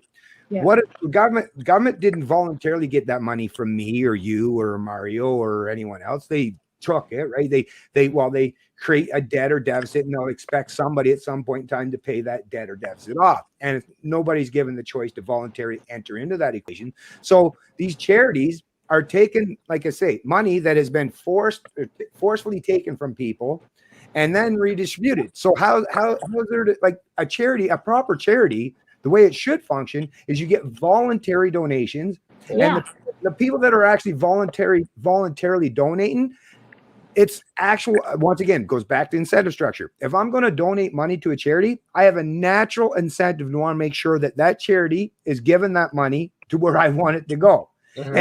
And if there's no way for me to know that, once again, we live in the age of information in the modern digital era, where actually I can do that because, like I say, underlying blockchain technology, there's people in Africa or the Middle East. All you need is access to a smartphone or something in some way, and I could actually directly, give that money rather than relying on some third-party entity that, once again, doesn't seem to be a very trusting business model. If they accept donations from force or wealth redistribution or theft, that's the thing is Robin Hood wasn't going around stealing from people, right? It was basically taken back for what the king had stolen from the people. Yeah, So there you go. Yeah, but I mean, I'm just saying from a modern, era, nowadays it ain't what it used to be, no, yeah, but that's what I mean. So today, once again, to get the proper incentive structure, because I'm definitely all about charity, because actually genuine charity that's voluntarily given is the way to actually hold everyone involved in that transaction responsible and accountable. That once it goes through the hands of government, well, then we've taken accountability and personal responsibility off the table entirely. And to me, that's a detriment to what you're trying to do, because a lot of these charities we're hearing time and time again, some of them maybe only 10-15% of that, if that, are going to the actual what the ideas are in terms of helping the poor, let's say, but greatly enriching a lot of bureaucrats or people that work for these charities that are bringing home like $100,000, $150,000 paychecks, while the people are starving in these countries that they're supposed to be helping. So that, once again, it always comes back to the end of the day is what kind of incentive structure can you create where it requires voluntary interaction rather than using force. That's all. Like I say, everything that basically we'll talk about, most of this conversation will come down to. And like I say, not me. I'm the guy that's standing on the shoulders of geniuses in the past. But actually, and I love building and expanding on that stuff. But a lot of these things, a lot of these ideas that I'm even talking about today, they've been figured out hundreds of years ago. And it's really weird that we live in the age of information, in the internet age, that entire segments of our population, I'd say the majority, don't even have any kind of a grasp on these very, very simple fundamental principles and ideas. And that tells you how powerful the people that are capturing the state to benefit them. And that's the other thing very few people want to talk about, because I guarantee you, Anthony, I guarantee Mario, and I know I do myself, is we have a lot of people, even in our own family, people that we personally associate with or are related to, that benefit from this structure. And I'm not saying they're bad people per se. I'll say even in my personal situation, some of my aunts and uncles that work for the state and benefit from that, from the state, they didn't do it with ill intentions, but the incentive structure of getting paid through forced wealth redistribution, it changes everything. And it's changed who they are and how they perceive how things should even be done. So this is the problem that very few people want to go up to their aunt or uncle and say, you're kind of working for a very, very corrupt and evil institution, right? Because then that's actually going to create that divisiveness. So it is a difficult thing, which is why I say, rather than having these really difficult conversations that's going to cause division with people that are trying to maintain the structure, is, like I say, the best way, and that's advancement of the light layer 2.0, kind of a term that I've coined, a phrase that I've coined, is let's create structures that just makes their old way of doing things obsolete. And we'll realize that you don't even have to fight with them. You don't have to argue with them. It's just, you can just create a new structure where their current business model, which isn't a business model, it's the model of using force, has been shown to be much inferior to this other way of doing things, right? Yeah. Voluntary exchange. Anyway, go ahead there. Yeah, like I was just saying, let's create a structure, like overall, let's create a structure that benefits everybody, equality and equity, especially, like not one or the other, right? Well, I would just say, let's create some semblance of principles that has the potential to benefit everyone, because there's never going to be a guarantee. I want people to have that potential, but just like even with my two sons, they have goals and aspirations, and I hope they reach and attain them, but there's no guarantee in life that they will. But as long as, like I say, I think how they deal with that, just like you or Mario, how you deal with that, whether you succeed or whether you have to fail multiple times before you succeed, as long as you're doing it because people aren't tying your hands and feet behind your back or restraining your ability to do what you want to do, right? As long as you have the freedom to do so, whether you fall or you stand on your own 2 feet, that is actually going to be the proper incentive structure for you to do better. So if you fail the first time in some kind of economic endeavor, well, trust me, that's going to come with a whole lot of lessons that you're going to learn for the next time. But as long as somebody didn't force that loss on you or cause your business to fail because of some externality that had nothing to do with it, that's what's going to cause you mental anguish and cause you to even be detrimental and look more inwards and suppress your willing to go try again. As long as you give people the structure, there's no guarantee of success, but at least there's going to be a guarantee that you can try again. You know, and in fact, I actually want to mention that I actually just caught myself in my own kind of like mistake that I made actually during this conversation. Actually, I know I was talking about like arbitrary kind of like hard to pinpoint causes of let's say anguish and whatnot, like, you know, how like many feminists point to the patriarchy as causing a lot of problems and stuff, right? But it's hard to pinpoint what that exactly is. And I was actually just thinking, I was about to say, like, with this whole thing about, like, you know, people being exploited and stuff, I was going to say I blame crony capitalism, but then I'm thinking, wait, wouldn't crony capitalism also be like one of those like arbitrary, like hard to pinpoint things? Like I just kind of caught myself in like my own kind of hypocrisy there for a second. So I'm like, you know what, actually it made me think that, you know what, maybe to solve these types of problems, like it comes down to structure, you know, but like at the same time, do we use government force? Not really, because I don't really believe in government force, because usually that's still corruptible, right?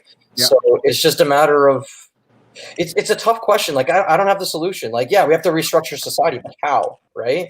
Again, some ideas. What? The only I was just saying that the reason why I wanted to bring this to the table today, you know, because what I learned from my global citizenship course, you know, I've been asked to do a lot of critical thinking in that course, right? And so that's where we need to provide a big picture thinking, and that we need to have these interpersonal collaborative skills, you know, and that's sort of what it takes, right? I mean, politics actions, like politics can only do so much, but it's, you know, what we say and what we do and what we think, you know, it's sort of, that's why I wanted to bring this to the table today. And I want to, especially for the other viewers, you know, who are watching this, I also want them to sort of critically think, you know, how can we change this structure that we live in, right? How can we reform it, you know, in a way that's going to benefit everybody, like has the potential to benefit everybody, you know, like one size fits all approach, like what may work for some may not work for others, of course. Yeah. Well, that's why at the end of the day, like we can't, nor would I even pretend to. I don't even want to sit with a bunch of guys with you know, top hats and monocles or whatever and try to figure out how can we saturate plant society to best be in the image I have in my mind. To me, like I say, it's just I the way I look at it is just like when the days on. yeah. Well, just when the days of slavery were coming to an end, I just want to wake people up to the ideas and acknowledge that it's wrong, right? And it's actually not even beneficial for the bulk of the majority of people to constantly be using force or violence, coercion, or theft as a means to an end. So to me, what people do with that information, just like what people did with the fact that, you know, owning other human beings, you know, there are a lot of people back in the day, just like today, the fear mongering that's taking place. Oh, if you get rid of slavery, the entire cotton industry will collapse, and who will clothe all the Americans and all these people, right? Well, yeah. People figured it out. People figured it out. So constantly using fear and division as a means to suppress these ideas. Like I say, some people may benefit from it, but the overwhelming majority of most people on this planet, not just in the Western world, are always going to benefit, at the very least, not with me telling them how to live life, but taking the shackles off them and at least give them the concept of what being a free human being. Because that's really the most important thing that you can do for another person, is at least tell them. Because a lot of people walk around today don't even realize that there are shackles on their feet. That just because they can't visibly see them, they don't realize it. But if you can show people that no, you are enslaved socially and economically by people who use the power of your mind against you. If you wake people up, whether you want to call it red pill them or at least give them some Enlightenment era ideas and principles.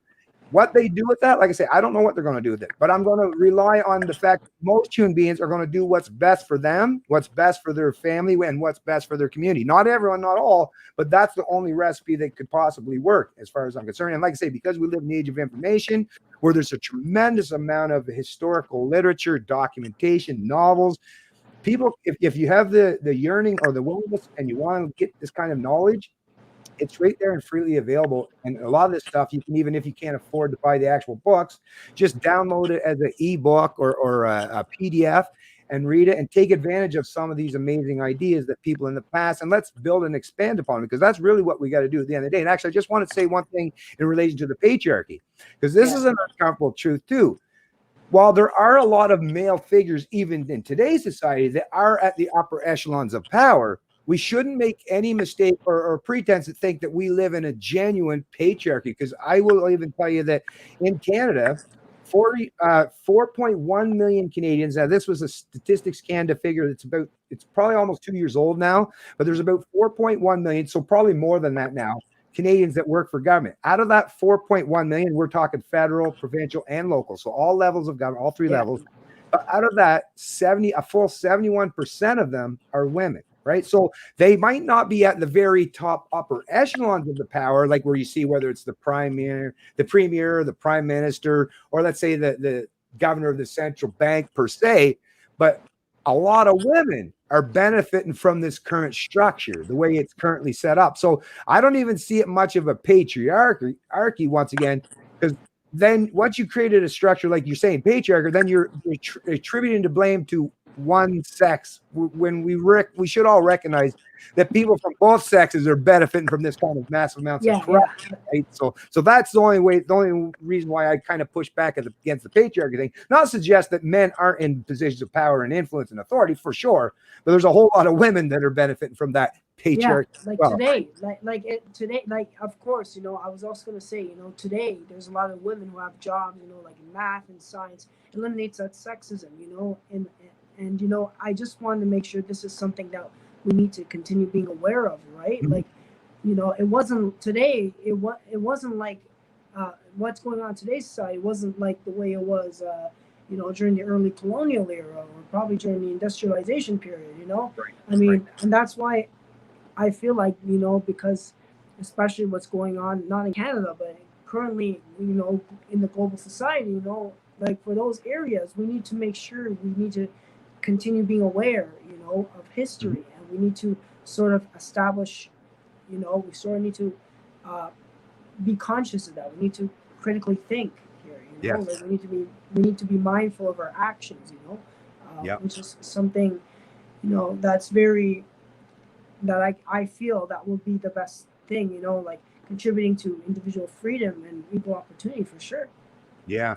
Well, I would just add this too for you, Anthony, because especially you and Mario, like two younger guys, and obviously you're really smart. And like I say, I'm really thankful that we had this conversation today. But what I would suggest to you, because I remember even as a young man, and I have two sons myself that are both in their 20s, and I know how inquisitive the mind can be, especially in this modern world. What I would suggest to people is take some of these philosophical concepts and ideas or principles that I've espoused today, especially when you're talking about libertarianism, like the non-aggression principle, self-ownership, and property rights. And all property rights means is just that I have, like, anything that I produce that's a function of my labor or my intellect. Nobody has any claim over it. Now, if I want to share it, if I want to dispute, because that's the thing, in a voluntary manner, as much as I'm all about capitalism, I redistribute wealth and income. Not so much now. I don't really have much to speak of, but before my life was upended by big government, I used to redistribute my wealth voluntary too, but I was given that option. So whether it was to my family members, maybe a friend that was down and out. So I want to be benevolent and help other people. And I didn't just do it to help out my neighbor. There's always that underlining selfish reason too, right? So as much as I like to help my neighbor, but I also recognize if I help my neighbor, that also means my neighbor is going to be more willing to help me at some point in time in the future. So it's an exchange of value where it's not a zero-sum game. And that's the beautiful thing about voluntary exchanges is we both walk away from the transaction thinking that we benefited. And like I say, when that happens, that is a perfect example of how you bring people to unity. But the minute you create a zero-sum game where everybody perceives that the other person, every benefit they gain is always at your expense, once again, it's just everyone trying to game the system to benefit at someone else's expense. I want to help people out. I'm sure you want to help people out. And I'm sure there's a lot of people that, especially the younger people today, that want to help people out. But get the younger people, especially people with a socialist sentiments, right? Is kind of help explain them, like kind of what I did for you today, and not in a confrontational way, but I think the biggest thing is when you're going to sit and engage with people is, okay, we have to make sure that we're going to talk to each other based on the actual defined meaning of the words and terms we use. So I'm not going to invent my own what capitalism is. You don't get to invent what socialism is. We're going to go by the actual defined meanings, right? And then once again, just kind of lead them down that road of their own internal dialogue where they're expanding their mind with that knowledge. Because I think that's one thing the younger people today are yearning for knowledge. So just drop a seed or two in their mind, and even if it doesn't happen while you're talking to them, if they truly care, because some people just don't give a shit, they'll just go in one ear and out the other. But the people that truly care are going to run and digest that through, and they're going to realize that know what this person made sense to me, and you know what I should. And then that, like I say, it could be contagious, because when I started learning about these principles, and unfortunately I was much later learning these things than hopefully you younger folks are, because I didn't grow up in the internet age. Well, I kind of did, but like it's been recent developments in terms of the expansion of social media and stuff. But when I was younger, the only information I was privy to was basically whatever was jammed in my head, or my family members, or people. Even things like an encyclopedia were so expensive. A lot of people of lesser means that come from a family of lesser means couldn't even afford them. But in the age of information, what I suggest is get the younger people that I think that would entice them more, is let them kind of realize that you folks are in such a unique opportunity in terms of time, that you have access to the breadth of human knowledge. My goodness, take advantage. Like, it's amazing what you can do. Like, even myself over the last 10 years, I put thousands and thousands and thousands and thousands of hours of expanding on knowledge that, like I say, was completely not available to me at any point in time in my entire history. So take advantage of that, folks, and just run with it and learn about these things. And, and definitely things that challenge you. Of course, you want to study up on the things that you're already predisposed to, but try some of these other things. Like I say, look up some of the history of John Stuart Mill's On Liberty. Like I say, because people figures from the history. Actually, can I give you just a quick little list of ones? Because I had an article here in the background, and I would just suggest that for people that you want to learn and expand on your knowledge on this stuff, there's some great literature and folks from the past. So this is from FEE. I'm going to share this on the screen if you don't mind there. All right? Sure. Yeah. I was just also going to say, Yeah, go ahead. That's the reason I wanted to come on here, just to sort of orally share, my knowledge, because I realized, the purpose I came on here, of course, was to, see what can I do with the knowledge that I learned, so, and that's why I wanted to apply and maybe learn even more from you, and, that's why we want to sort of promote, like foster, an environment of inclusion, in terms of collaboration. So, yes. Yeah. And I really, like I say, I really appreciate that, Anthony, because it makes me, like, especially, like I say, for the younger people, because you folks are the future.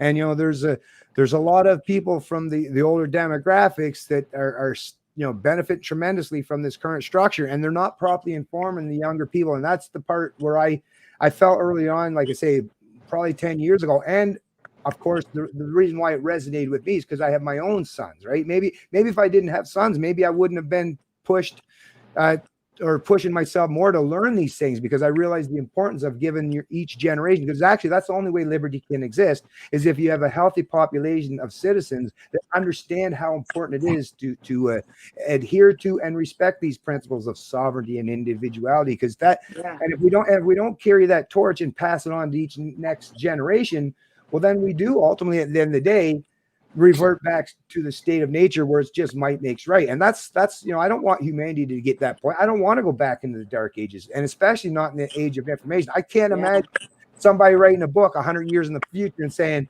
yeah, sure, they had access to basically the breadth of all of human knowledge, and instead they rejected it all and brought their entire civilization down to its knees and collapsed. Like, that would be a terrible story to write at some point in time in the future. But anyways, like I said, I just want to bring this up real quick. So, like I say, these are free ebooks, so you don't even have to spend any money if you don't want to. These five freedom philosophers will liberate your mind, and I 100% agree. These are 5 and many more than that, of course, but very key figures that have helped me expand on my knowledge in terms of understanding liberty. So you got So the essential Leonard Reed, FEE's founder, dedicated his life to spreading the freedom of philosophy in addition to facilitating the contributions of others. Reed himself was a prolific author and a font of wisdom. Anyways, rather than reading the whole thing, so you got Frederick Bastiat. That's another one. Frederick Bastiat is another figure from the Enlightenment era. That was actually great, expanding and helping people understand the importance of liberty. Then you got F.A. Hayek. He brought more of the Austrian economics into the equation, which actually Austrian economics takes human, our actual natural tendencies into the equation, rather than just basic classical liberal economics, which just kind of uses methodology, right? Formulations, pluses and minuses, and supply and demand.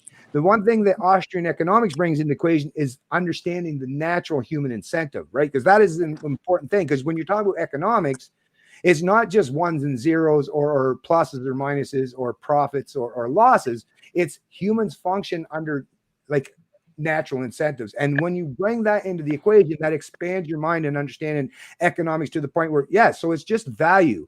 Economics is a value, and money is itself.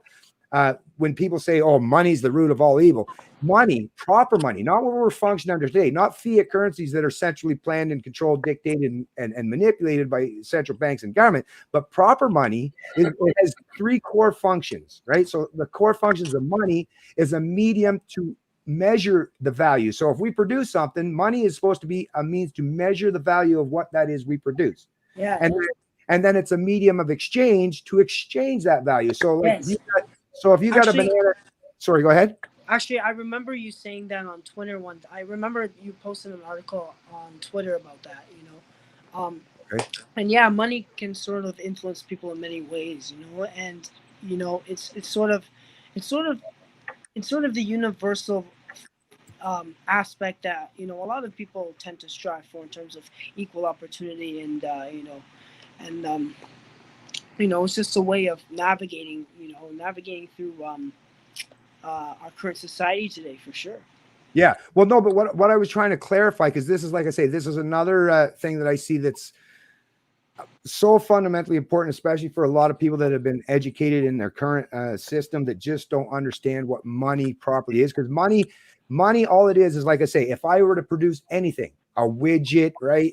If I was a guy with his knife and create a little sculpture out of wood or something, all money is if I create that little wood structure, and let's say like the old days of barter, and someone had like a bag of apples. Well, what if I don't like apples, right? If I want to do that exchange. So all money, proper money, like I say, not the fiat currencies, not the kind of structure we're functioning under now, but money properly done in its proper inception is just a means to measure the value of whatever it is that we produce. So it gives me a way, rather than have to rely on the guy that has apples, like I have to like apples, and so I can, rather than get his apples, he can exchange for me something else that has the equivalent monetary compensation or value, so that I could take that and use it elsewhere. So money, like I say, it's just a medium to measure the value of what we produce, and then it's a medium to exchange that value with each other. And the other great benefit of proper money is a means to retain that value. So I might not necessarily want to use that value. If I got $1, if I gave you a pen and you gave me $1, I might not want to use that dollar today. I might want to use that dollar at some point in time in the future, or save a bunch of those dollars at some point in time in the future, and then buy something even greater than what the original transaction was, right? So really, like, that's the big thing for me is, and money, and the beautiful thing about money, if it's done properly, all we're doing is gauging and measuring each other's value based on voluntary exchange. That's how the market sets the price, not by the fact that I get to manipulate or coerce someone else to use it. How the market sets the price is if I'm willing to pay it for that particular product that you're offered. Obviously, I thought that it was a reasonable price. Otherwise, I wouldn't have done it. I wouldn't have done that transaction voluntarily if I hadn't done it. So once again, it's that invisible hand.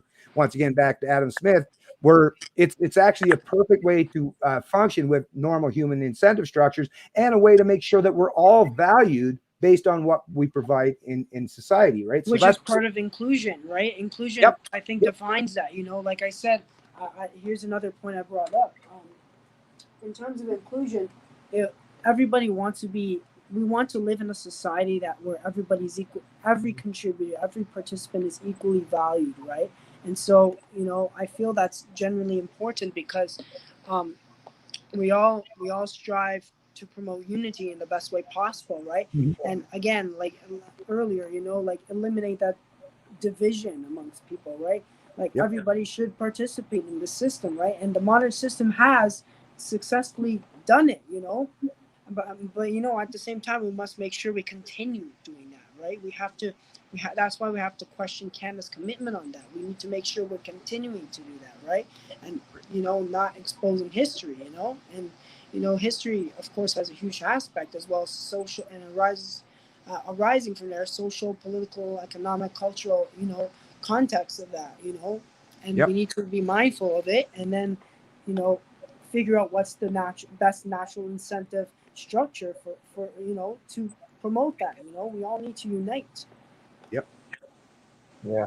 Hey guys, sorry I had to dip out for a second. Important call kind of came up. My apologies, but yeah. So yeah, to kind of build on what Bennett was saying about the whole like money as a good versus money as a measure. I think that's like a very, very, very important conversation. And I think you mentioned that from when we went from the gold-backed currency to fiat currency, now money is seen as a good, right? Money is seen as a good as opposed to a measure. Because like even like let's say when you look at Jeff Bezos, like people look at his net worth like almost $1 trillion. I think it's almost $1 trillion now. His net worth almost. People say, "Wow, that's a lot of money," but like that's not money sitting in the bank. That's his net worth, like his businesses, what he owns, and stuff like that, right? Property. So I mean, it's all a measure. It's supposed to be a measure, just kind of like our height is a measure, or weight is a measure, right? Same thing with money, but now it's been converted into a good, and that's what's I think like. I feel like a lot of mistakes in how we're structuring our society is what's leading to people to resort to, the far right and the far left as a means to fix things when really it's just, I feel it's going to cause more disaster, right? Yeah. Yeah, no, that link, I'll definitely check that out. Yeah. No, interesting information you guys are both talking about. Well, just one more thing I want to add on the whole money thing. So once again, you even have access today, whether you're talking about Bitcoin or Ethereum or different methodologies to use as a means to represent that kind of value, right? So the one thing that Bitcoin and Ethereum and these blockchain technologies, the one thing they do lack is the tangibility, right? Because that's the only other thing that money is very important, and why gold and silver historically was the dominant commodities used, was because it's tangible and it's divisible, because that's the other thing, you have to have divisibility, right? Now blockchain and Bitcoin, they have the divisibility, but the tangibility is the only thing we lack. So there's always going to be some way to convert our online transactions, because things like blockchain technology and cryptocurrencies, because they are decentralized, they're an amazing way. Actually today, when people ask me, well, what are solutions to get out from, because taxation is theft, right? So what's a way to get out from constantly being plundering and dictating how much your labor or your value is, by taking and not just plundering it through taxation, but by way of inflation as well, artificial inflation, by stimulating the economy, by printing a bunch of money or purchasing a bunch of bonds, or the central bank intervening with interest rates. Once again, if you decentralize that, then it gives each and every person along that transaction the ability to hold each and every one to account, because the ledger system is always contained within these structures. So there's no way, like, you can't just print it up. And that was why it was so important, the underlying structure of Bitcoin and these cryptocurrencies, was to make sure not just that it's decentralized, but it's not like the printing press of today, where you can devalue it arbitrarily by just printing the shit out of, right? And then because when you're talking about devaluing, like a perfect example, like I say, I'm only 50. I'll be 50 in November. I shouldn't get too far ahead of myself there. But I've seen like my wages in reflection or comparison to the price of most of the things around us. Now, some have gone up, like electronics has been outsourced to cheaper labor. But the staples like a roof over my head, food in my belly, and clothes on my back, a lot of those things are so outstripped from what their actual proper value would be because of inflation. That inflation happened as a consequence of monetary policy, of central banks getting to dictate and manipulate what that value is. We tell you the truth today, I don't know what the hell Jeff Bezos would be worth in a genuine free market economy, because in a genuine free market economy, would he have been able so easily to capture that much of the market? Maybe he was just that good. And if he did, then great for him. But how would I ever know that? There's no way you can know that, because the market allows for so much monopolization to take place that there's no way to know if that would have actually, if the valuation, which is why a lot of these, even the tech companies, they even admit, like, they're called unicorns. Why? Because the valuations are completely outstripped from the underlying fundamentals, but not if you take into account the fiat system, the way it's done today.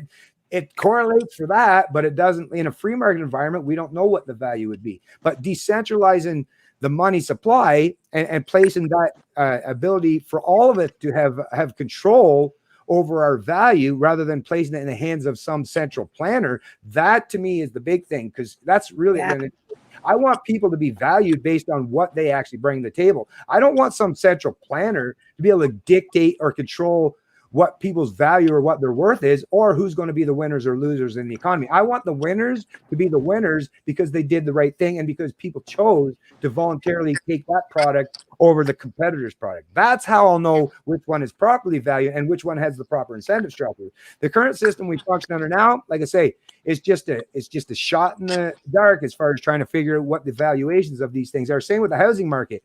If you're a baby boomer that got in early on the Ponzi scheme, the market valuation, it seems totally legit, right? But if you're a millennial that's getting way in at the bottom end of this Ponzi scheme, where the costs in comparison to your wages are so outstripped from reality, well, like it looks like a rigged system, and it really is.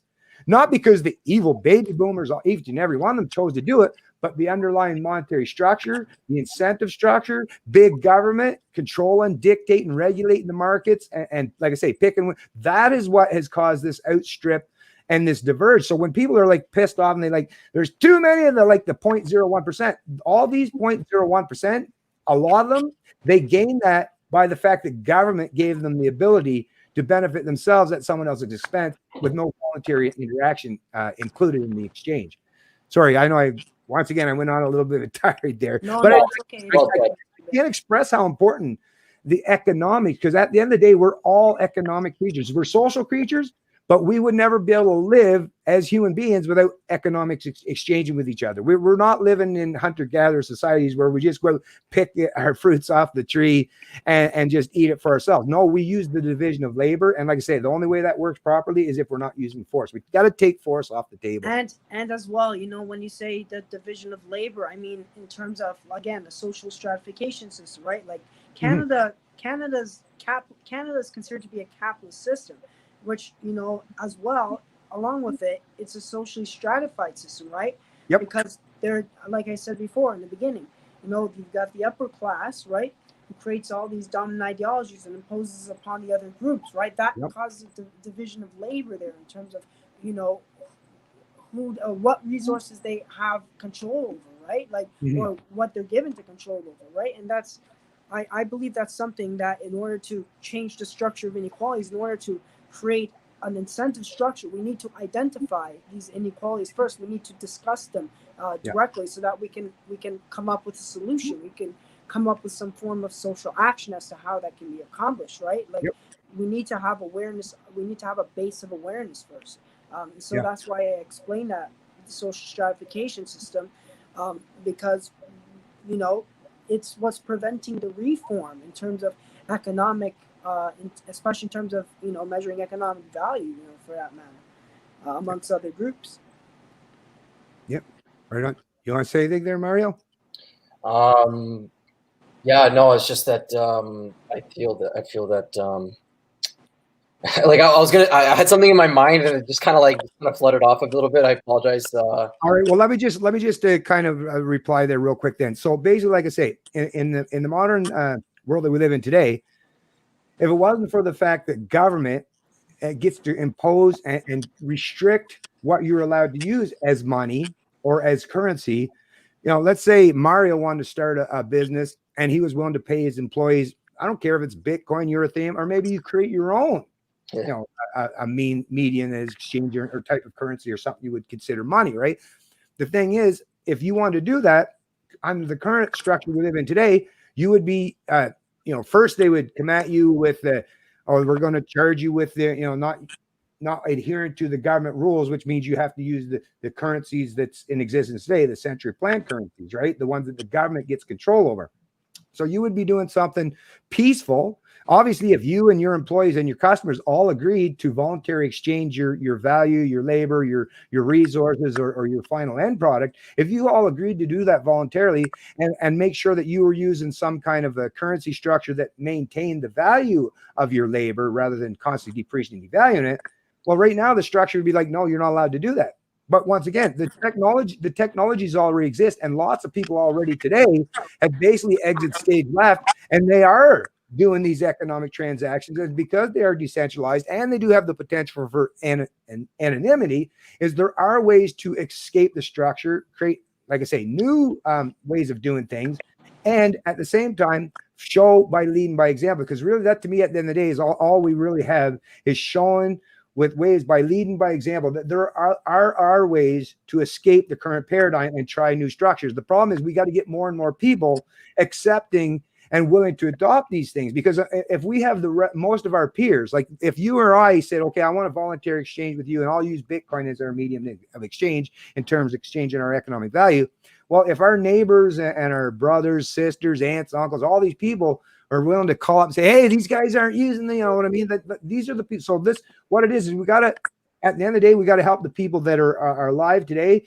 It's hard to teach a lot of the old dogs new trick. Yeah, I'll even admit that myself as an older person. But what you got to do is you got to get as many of the younger people today and start understanding these ideas, because you guys are the future. You guys are the young people of today are the leaders of tomorrow. And if you lead by example and you show, just like a lot of these disruptive technologies like we're using today, if we use by showing, by leading by example and getting more and more people, more and more of your peers to accept and adopt these ideas and understand that actually it's not just for your benefit, but it's for their benefit as well, then like I say, it's just a matter of transitioning to a new structure. And rather than have to tear down the old, because that's the thing with revolutions and people trying to tear down the structures, as much as I'm against the current structure, there's still some underlying principles and fundamentals there that at least keeps a little residue of the West going into the dark ages. So I don't want to destroy it. I don't want to throw the baby with the bathwater just yet. What I want to do is, like I say, just we all offer up different solutions.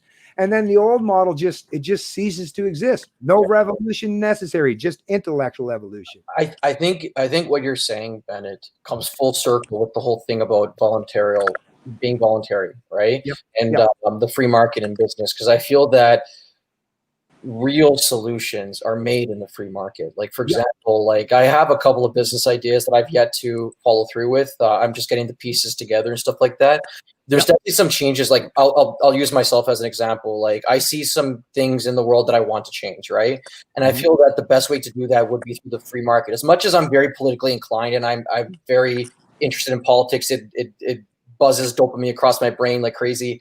I figure, you know what, it's probably best to focus on the free market to develop new things and help develop change in the world based on these new product offerings, right?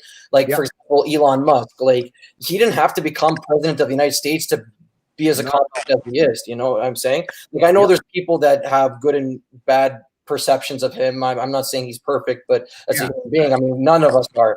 But at the same time, I really feel that, like, you know, offering new solutions, like this, for example, education, you know, like, education is mostly government driven, right? But if there's like a new type of education system that people will like more than what the government's offering, that's going to create change. You know, like I'm not going to be one to say, oh yeah, government should stop funding education. No, like government should keep funding education through the taxpayer money as of now, because that will only allow, let's say, someone like myself or someone else to create a new education system that competes with the government education system, to the point that government education will naturally become obsolete. You know, it has to be done through the free market, not through force. Exactly. I feel, You want to add to that, Anthony? Go ahead. Actually, you know, I just wanted to point out that, you know, in terms of, you know, with taxpayer money is probably one of the only incentives of getting there, you know, unless if there's some new solution, for sure, you know, in terms of technology. And, you know, like you said, Bennett, for sure, like in terms of knowledge, we live in a knowledge era. Pardon, let me rephrase that. We live in a world right now that has unlimited access to knowledge. Before then, it was only small social circles. You can only chat with amongst people who knew as much knowledge as they could, and then Yeah. with these different elders and all. But now, we're in the age of information. The age of technology actually gave it sort of the age of information arose from the age of technology in a way that we have the world at our fingertips, basically. Like, we have access to a variety of sources, Oh. educational institutions, and even in religious institutions, for that matter, right? And then in media, right? But the thing about media in particular is, going back to the ideologies it holds. Let's say, you watch the news. One watches the news to gain knowledge on current world events, keep themselves updated with current world events. However, do they actually know what the real cause behind these events are? You Right. know, and that's where we also learn how to critically think outside the box, and we say, okay, well, what do I know about this problem? What are my own views on this problem, right? What do I know? And what else can I what other facts can I gather, and how can I articulate it with with the beliefs, with my own beliefs, my own knowledge, based, and sort of put the pieces together. It's a way of, innovation, in today's era, for sure. Innovation of knowledge and innovation of, especially what to do, and supporting that. Yeah. Well, what I like about the social media era that we're currently living under, and you were talking about the media, is, and these are the people that would, whether you want to call them the gatekeepers or the disseminator of information, because they're all like so from a central model. Like, basically, if you're watching CTV, CBC, any news establishment media, that basically what they're doing is, there's some genuine, actual, real investigative reporters. There's still actual some underlying aspects of genuine news reporting, say Reuters, AP, and the such. But most of the rest of the media outlets, that like things like such as CBC and those, they just take those articles, right? They either copy and paste them and take credit for that, and then they just add their opinion base to it. But what it is their model has been so disrupted that they have pivoted towards government as a means to the end, because they realize that they're scared of that disruption to the power paradigm. So they are actually pivoted towards using force. But I think at the end of the day, even though they have a tremendous amount of ability because of the structure, the way it's set up, that it's a failing endeavor. And I think that's why they get more emboldened and brash every day in terms of trying to promote this kind of one size fits all approach, because they realize in the age of information, you're just not going to be able to maintain that stranglehold on people's minds for much longer. And for the younger people that have grown up in the internet age and realize that you don't have to just be privy to what they say on CBC News in terms of opinion or perspective regarding an event. Because in reality, that's the thing. The event itself, that's the news point, right? So, if there was an accident or an airplane went down, that's the bulletin, that's the news. But it's how the pundits or the people who are reporting on the news, they're trying to tell people how to think about it. A proper journalist would just report the incident, and then that's it. And then then leave it up to each individual, each of us that listen to this, leave it up to us to try to work through to figure that stuff out. But once again, that's why our society is so dumbed down today. You got people who think, and I'm sure they have good intentions, some of them for sure, that they're going to tell you how to think about this stuff, right? But the problem is what they're doing is now you're creating generations of people that have forgotten how to think. Critically think. Yeah. So basically, it's like these pundits are telling us what to think instead of like, or sorry, what to think. Yeah, not yeah, what to think, and really we have to focus on how to think, so that way we have our own like logical conclusions, and share that with people through civil discourse, like what we're having here, right? Like, it's great to have diversity of thought. Diversity of thought is like gold, but it can only be gold if there's mutual respect and like rational discussion, as opposed and talking in good faith like we are, right? So I think that's very important. And you want to and you need to know, like, even more precisely than your own. Let's say you're on the left side of the political spectrum, or you're a socialist, let's say, right? Even more importantly, I would say, than knowing your own position is having the ability and the confidence to even steel man your opponent's position, because that, if you understand fundamentally, that's why I don't have this apprehension to talk to people that are socialists, identify as socialists or communists, because I believe a lot of them at the end of the day have the same goals and aspirations I do. They just want to be treated fairly.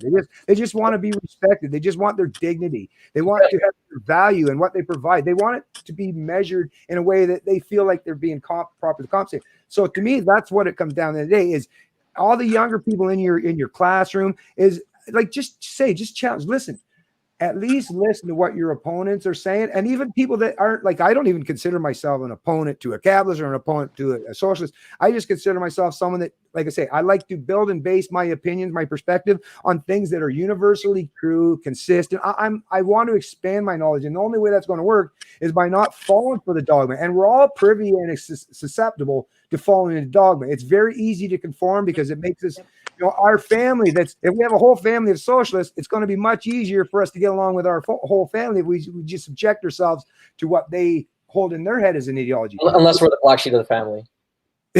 But yeah, exactly. But at the end of the day, now I'm denying myself as the individual. So I'm not going to be able to live and experience life based on what my thoughts or what my own perspectives or what my preferences are. Now I have to sacrifice my life at the expense of living for someone else. That's not the proper way to do. I want exactly. That's corruption right there, and I tell you, again, same thing with capitalism, right? Like, capitalism can be used for good or it can be used for bad, but a lot of times, if it's used for bad, it's to promote their own interests without giving away the actual cause. And so, that's why I also wanted to address that point as well. And the thing is, with saying, in terms of the culture and tradition, when we say the word culture or tradition, I like, if we think it on a deeper perspective, if we really critically think about that, that sort of creates that a discourse for oppression or division in a way that we're segregated, right? And so that's why we need to come together, and we need to come together with our own knowledge, and we need to we need to collaborate on that, like we're all doing right now. I mean, it's just, that's the only way we're really going to, like, we can take action, right? But unless if we don't collaborate on it, like, I know actions speak louder than words, but at the same time, if you don't collaborate on it, how are you going to act?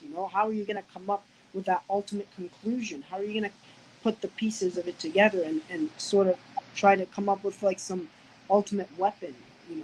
So Anthony, whoops, sorry, getting a little bit of feedback here. Sorry.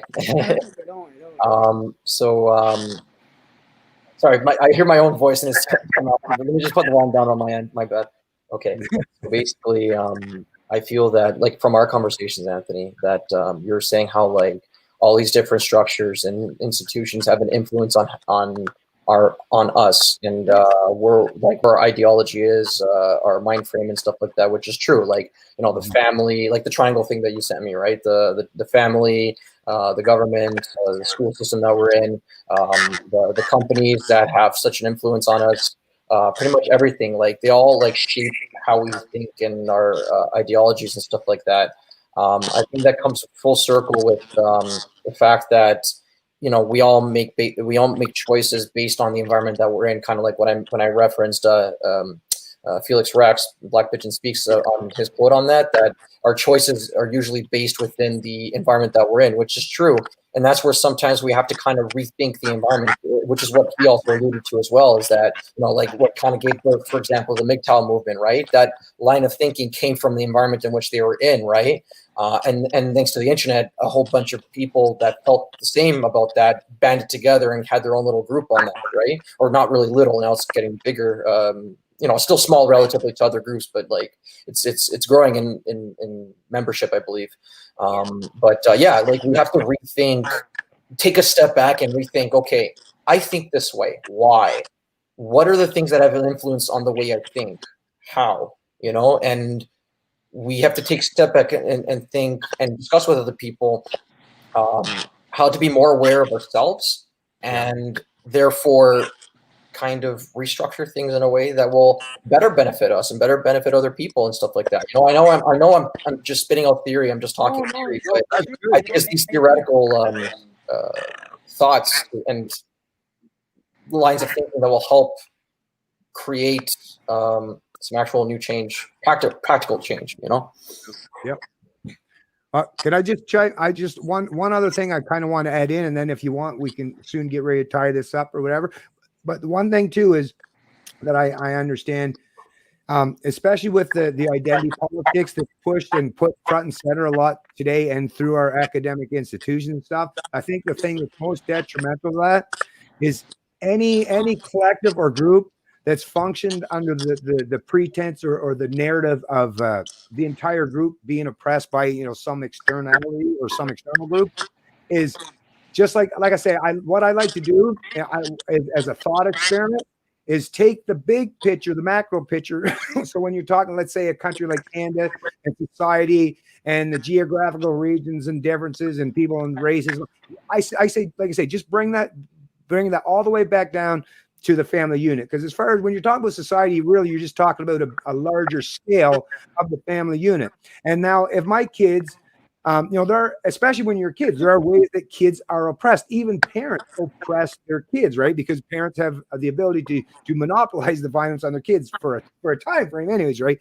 But what I would never want to do is to tell all kids, just like with adults, is to tell them that you the only thing you ever have to look forward in life is that you're just going to always and forever remain a victim, because there's some structure, some underlying structure that no matter what you do in life, is you're never going to improve your lot in life. You're never going to benefit yourself, because there's always going to be that boot stomping on your neck forever and eternally.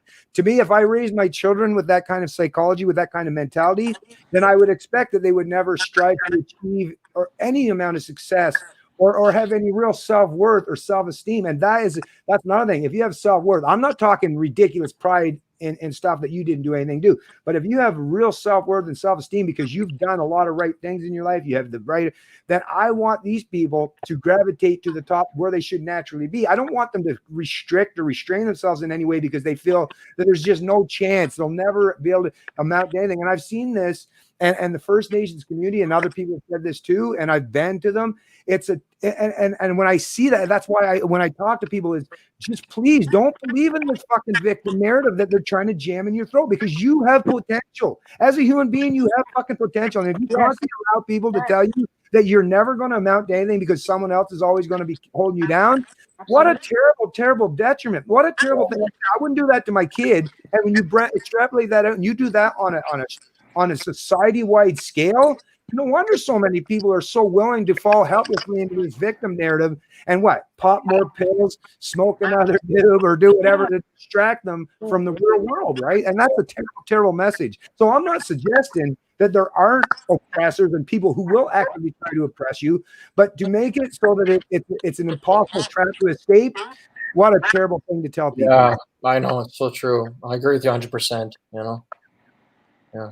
What do you think there, Anthony? What's your thoughts on that, buddy? Yeah, I mean, of course, for sure. Like if it comes, if it comes from a conservative perspective, then of course, I actually lean towards, I lean towards all political ideologies in terms of that. Like if we're talking about conservative perspective, of course, it's the individual's responsibility, to because they have the potential, and we need to make sure, especially the potential to change not only themselves, but for the betterment of society, to change the whole structure, the whole statistics of that society, right? Yep. And we just need to critically think, and we say, what can we do better? How can we advance in a way, Yeah. And so it's very important when we discuss this, for sure, so.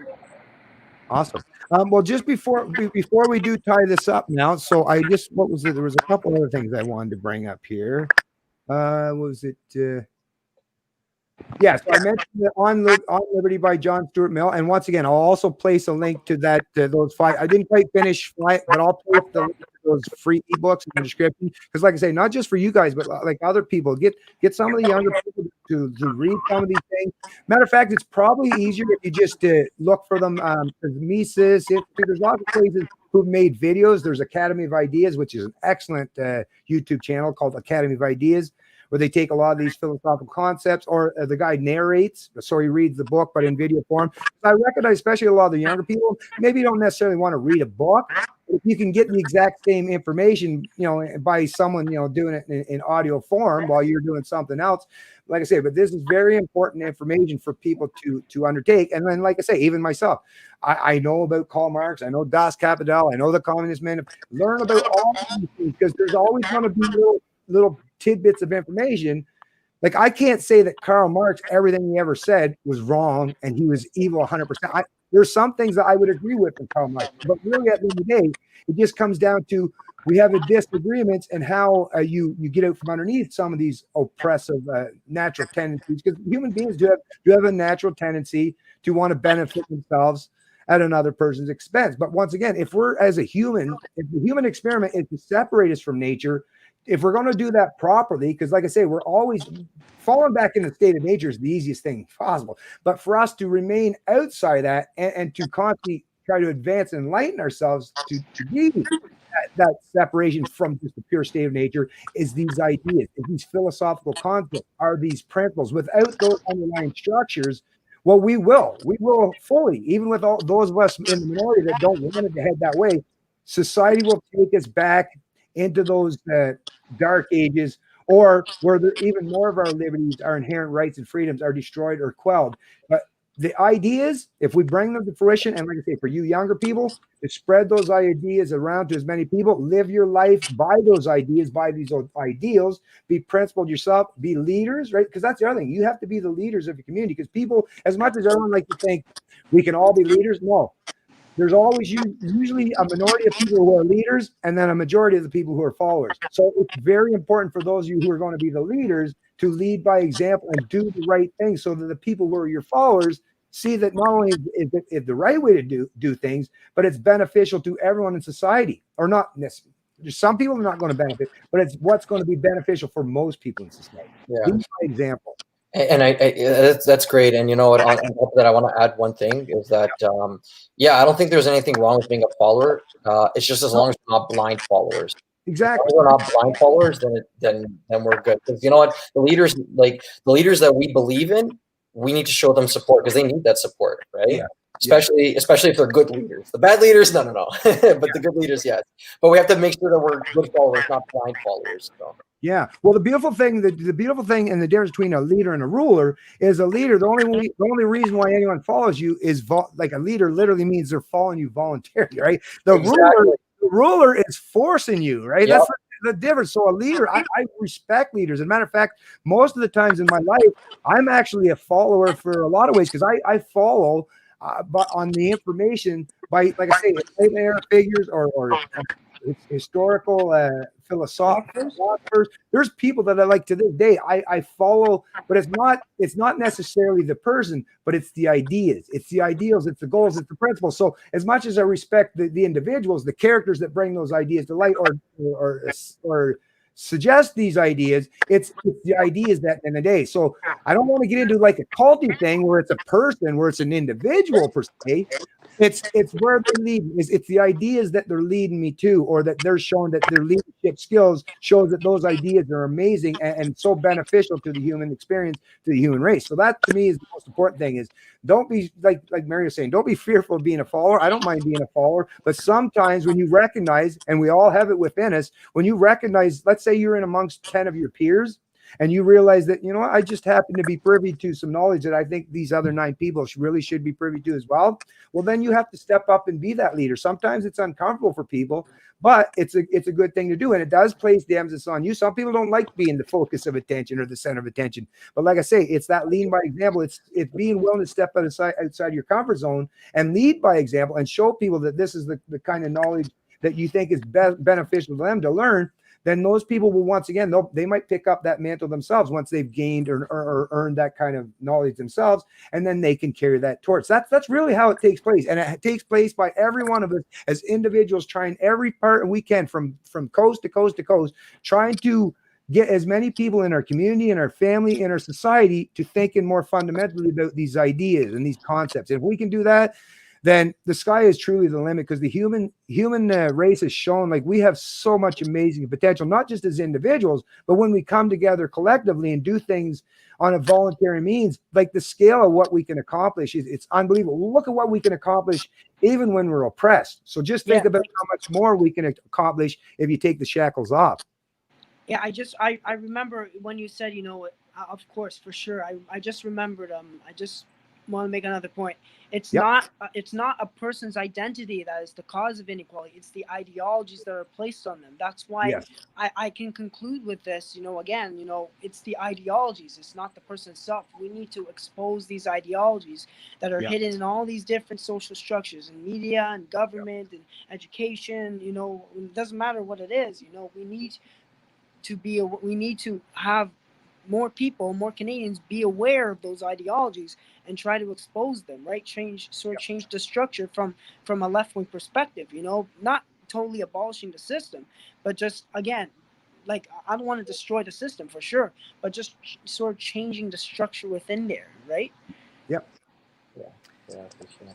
Well, like I would say, and this is a perfect way, I'll let Mario say a final word, but I even called this this stream because I kind of suspected that's where we would lean. And you basically even just tying it up right perfectly aligned with what I was saying is I consider this Enlightenment era, the little phrase that I coined, like I say, Enlightenment era 2.0. And I'm very happy to see that young folks like yourself that are willing to join in this, because really that's what it is at the end of the day. We are going through, it's a modern Enlightenment era, and the people who are going to be the leaders and the people who are putting forth these ideas and these principles, they need to be the ones that they're entrenched and embedded, not just to become popular or populist, but they have to embed everything that they expose in the ideas that can be universalized, right, consistently, and where we respect each other's sovereignty and individuality. They have to know what they're doing too. That's it. And you got to give people that ability, because like I say, I don't know what they're going to do with that knowledge, but at the very least, what I do know is for people to make, if they're going to even have a chance of making a proper, well-informed decision, you have to at least give them that information to base their opinion on. If they're functioning from a realm of mysticism or indoctrination, where you're saying 2 + 2 is 5. Well, good luck becoming a mathematician, right? And good luck ever becoming a philosopher or a leader, or even understand liberty if you're not functioning or understanding what it is to be a free human being. I'm sorry. I was just thinking of one more. Yeah, like with the history of knowledge and all, it's up to us to use that knowledge, whether we choose to use it wisely or not, right? Yep. And so when I was studying global citizenship at the beginning of the semester, that's what I've come to understand. From a reference, I think Anthony Appiah, this author, as part of a reference in a textbook, actually said that, like we can use this knowledge to either produce good or not. Like we have the knowledge, it's just up to us to use it, and it's up to us to critically think, to really think outside the box, and say, okay, look at the problem in front of me. What can I do with the knowledge given? How can I make it for the better? Which is, of course, the ultimate goal of liberty, for sure. Yeah. And if you want to add, if any of you want to add anything to that, go ahead. I think what you're saying, Anthony, and what Ben is saying, and I guess what also I'm saying is it all comes full circle with the fact that we just have to take a step back and kind of rethink where we are in our placement and stuff, right? Just one thing I want to mention, very important, I feel, is the state of the mind of the young person. Whether I've spoken to people on the right or the left, they have a lot of energy. The young people have a lot of energy, and I feel like it's somehow like especially when they're taught social justice in school and taught about these things, like I feel like it evokes an emotional response, and I feel like people aren't adequately guided on how to channel that effectively. Like people see things that are sad, people see things that are angry. They're like, oh, we have to do something, and I feel like there's a lot of passion, a lot of energy, but just it's not channeled in the healthiest way. And I just want to give a warning to everyone and myself, effectively, because I'm definitely guilty of this too, is getting tunneled too much in our beliefs, like an echo chamber, and thinking of destruction first, as opposed to rebuilding. Let's tear this down. Let's tear down the patriarchy. Let's tear down capitalism and stuff. Well, maybe it doesn't necessarily need a tearing down, but rather a rethinking, maybe, you know, Yeah. and like and listen to each other. Because I'm not saying like, oh, we should totally like ignore feminism, because like there's a lot of people who are passionate about feminism for a reason. You know, I am not a feminist, but at the same time, I'll also listen to feminists. I mean, as long as there's good faith in the conversation and there's mutual respect. I'm open to hearing what they have to say. Like, I'll give you an example. Like, I'm like let's say, for example, with abortion, for the longest time, I've always been pro-life, and I still am pro-life, but yet I still listen to people on the pro-choice side. So I hear their concerns, like, you know, mental health is a concern and stuff like that. Like, these are things I need to think about. So that way, maybe we can come to a conclusion that, you know, protects the lives of the unborn and the lives of women, you know, because those are both very, very important, right? So it's not about, it's not like a sports game, like a hockey game where it's like one team fighting against the other. Really, we don't have to think that way. We could think of like, we're both to like, we're in a bit of I know, I think Obama used this intramural scrimmage. You know, I mean, maybe that's not necessarily what it is in practice now, but really, it's like you have two perspectives trying to build. You know, like both saying, "I know you want to do good, and you know that I want to do good. Let's do good together." Right? That's what we need. You know, I feel. Yeah, well, especially when you're talking about the what I've noticed, and like I say, it took me having to read a lot of literature and a lot of history, and even some of the teachings of Nietzsche and stuff. And I'm sure you're both aware of his even acknowledgement that with tearing down Christianity and everything pivoting towards, you know, scientific based, evidence based, that was important. And obviously, we all want that to be the guiding forces for us. But because humans, we do, it's an invention. It's a complete abstract. It's a fiction. It's a fabrication that we humans have invented that we call morality and ethics, right? These principles that we've invented for ourselves to economically and socially engage with each other, because we realize that it is something that, like I say, you can't prove to be. It's not exactly and precisely like math, but until we get to the point where we can universalize that properly, so it's as simple and easy to understand, like math, 2 + 2 = 4, tearing down the old structures, just like with Christianity. Yeah, a lot of people want to tear down Christianity, right? But what once people realize that they don't rely on this mystical entity outside the realm for their morals and the principles, well, where did that get translated to? Just like it always does, back into human beings. And this iteration in the 19th and 20th century, and now even in the 21st, it's called the state. So now religion has basically been replaced. And there's still religion. People still talk. I mean, listen to even social justice wars, the way they talk. They use the same language of some of the preachers and priests of the past, but their solution, just like even old religion, well, especially the Old Testament, is it was even constantly using force as a means to an end, or violence, or God would smite thee, or destroy this or destroy that. It wasn't until that reiteration of the New Testament where it was like more like I say, more peaceful offerings and solutions, right? But once again, until we can figure a way to some kind of conceptualize that's universally consistent and accepted by most people, yeah, I don't want to tear down any structures, because I realize that once you create all or destroy all these structures, if you don't have anything to replace them with, then something is going to fill that void. Something is going to fill that vacuum. It may end up being, you know, single tyrants or dictators rather than a democratic means of tyrannizing or economically or socially enslaving people. So to me, that's like what Anthony was suggesting. We know the structures that are now. We know there's a lot of parts that incentivize wrong habits, wrong behaviors.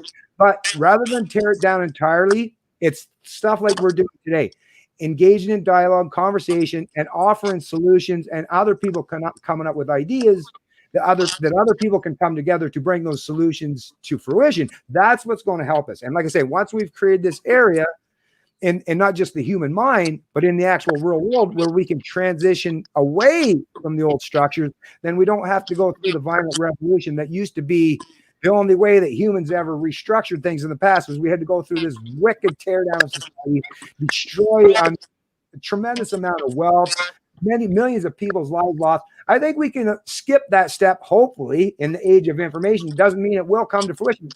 Maybe we're being overly optimistic, and we're going to see that in the future.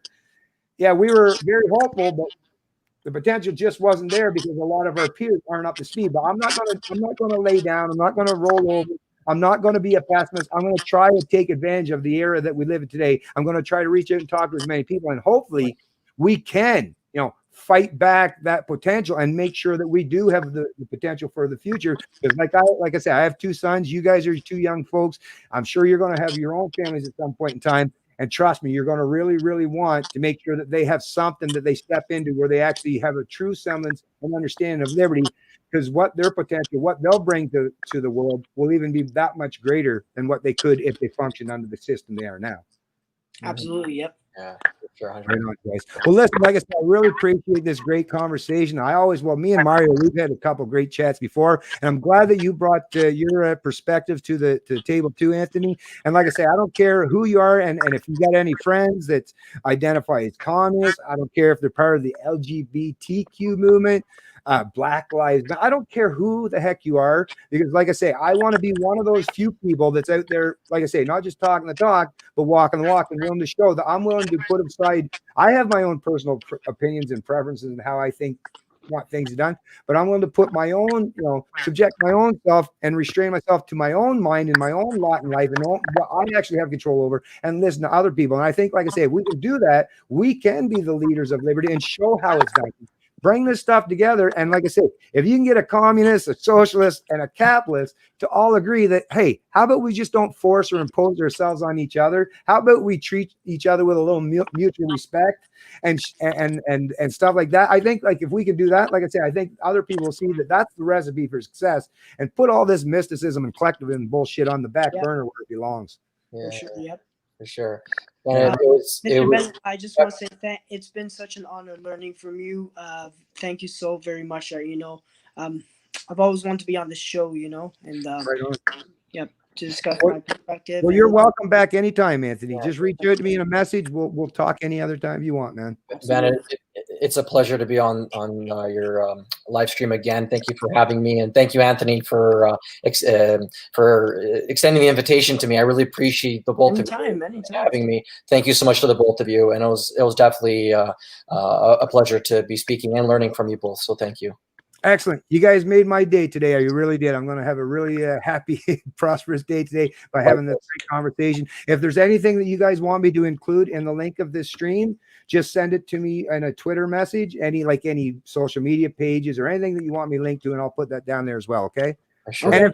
And if you want, because another thing too, it's usually hard if you want pictures of yourself included in the thumbnail. I just used my old Enlightenment Era 2.0 thumbnail, but if you want to have anything that you want incorporated, I would even do that if you want to send anything. But like I say, at the very least, give us your websites or your social media presence so other people can learn how to find you as well. For sure. Thank you so much, Ben. I really appreciate it. Thanks, Bennett.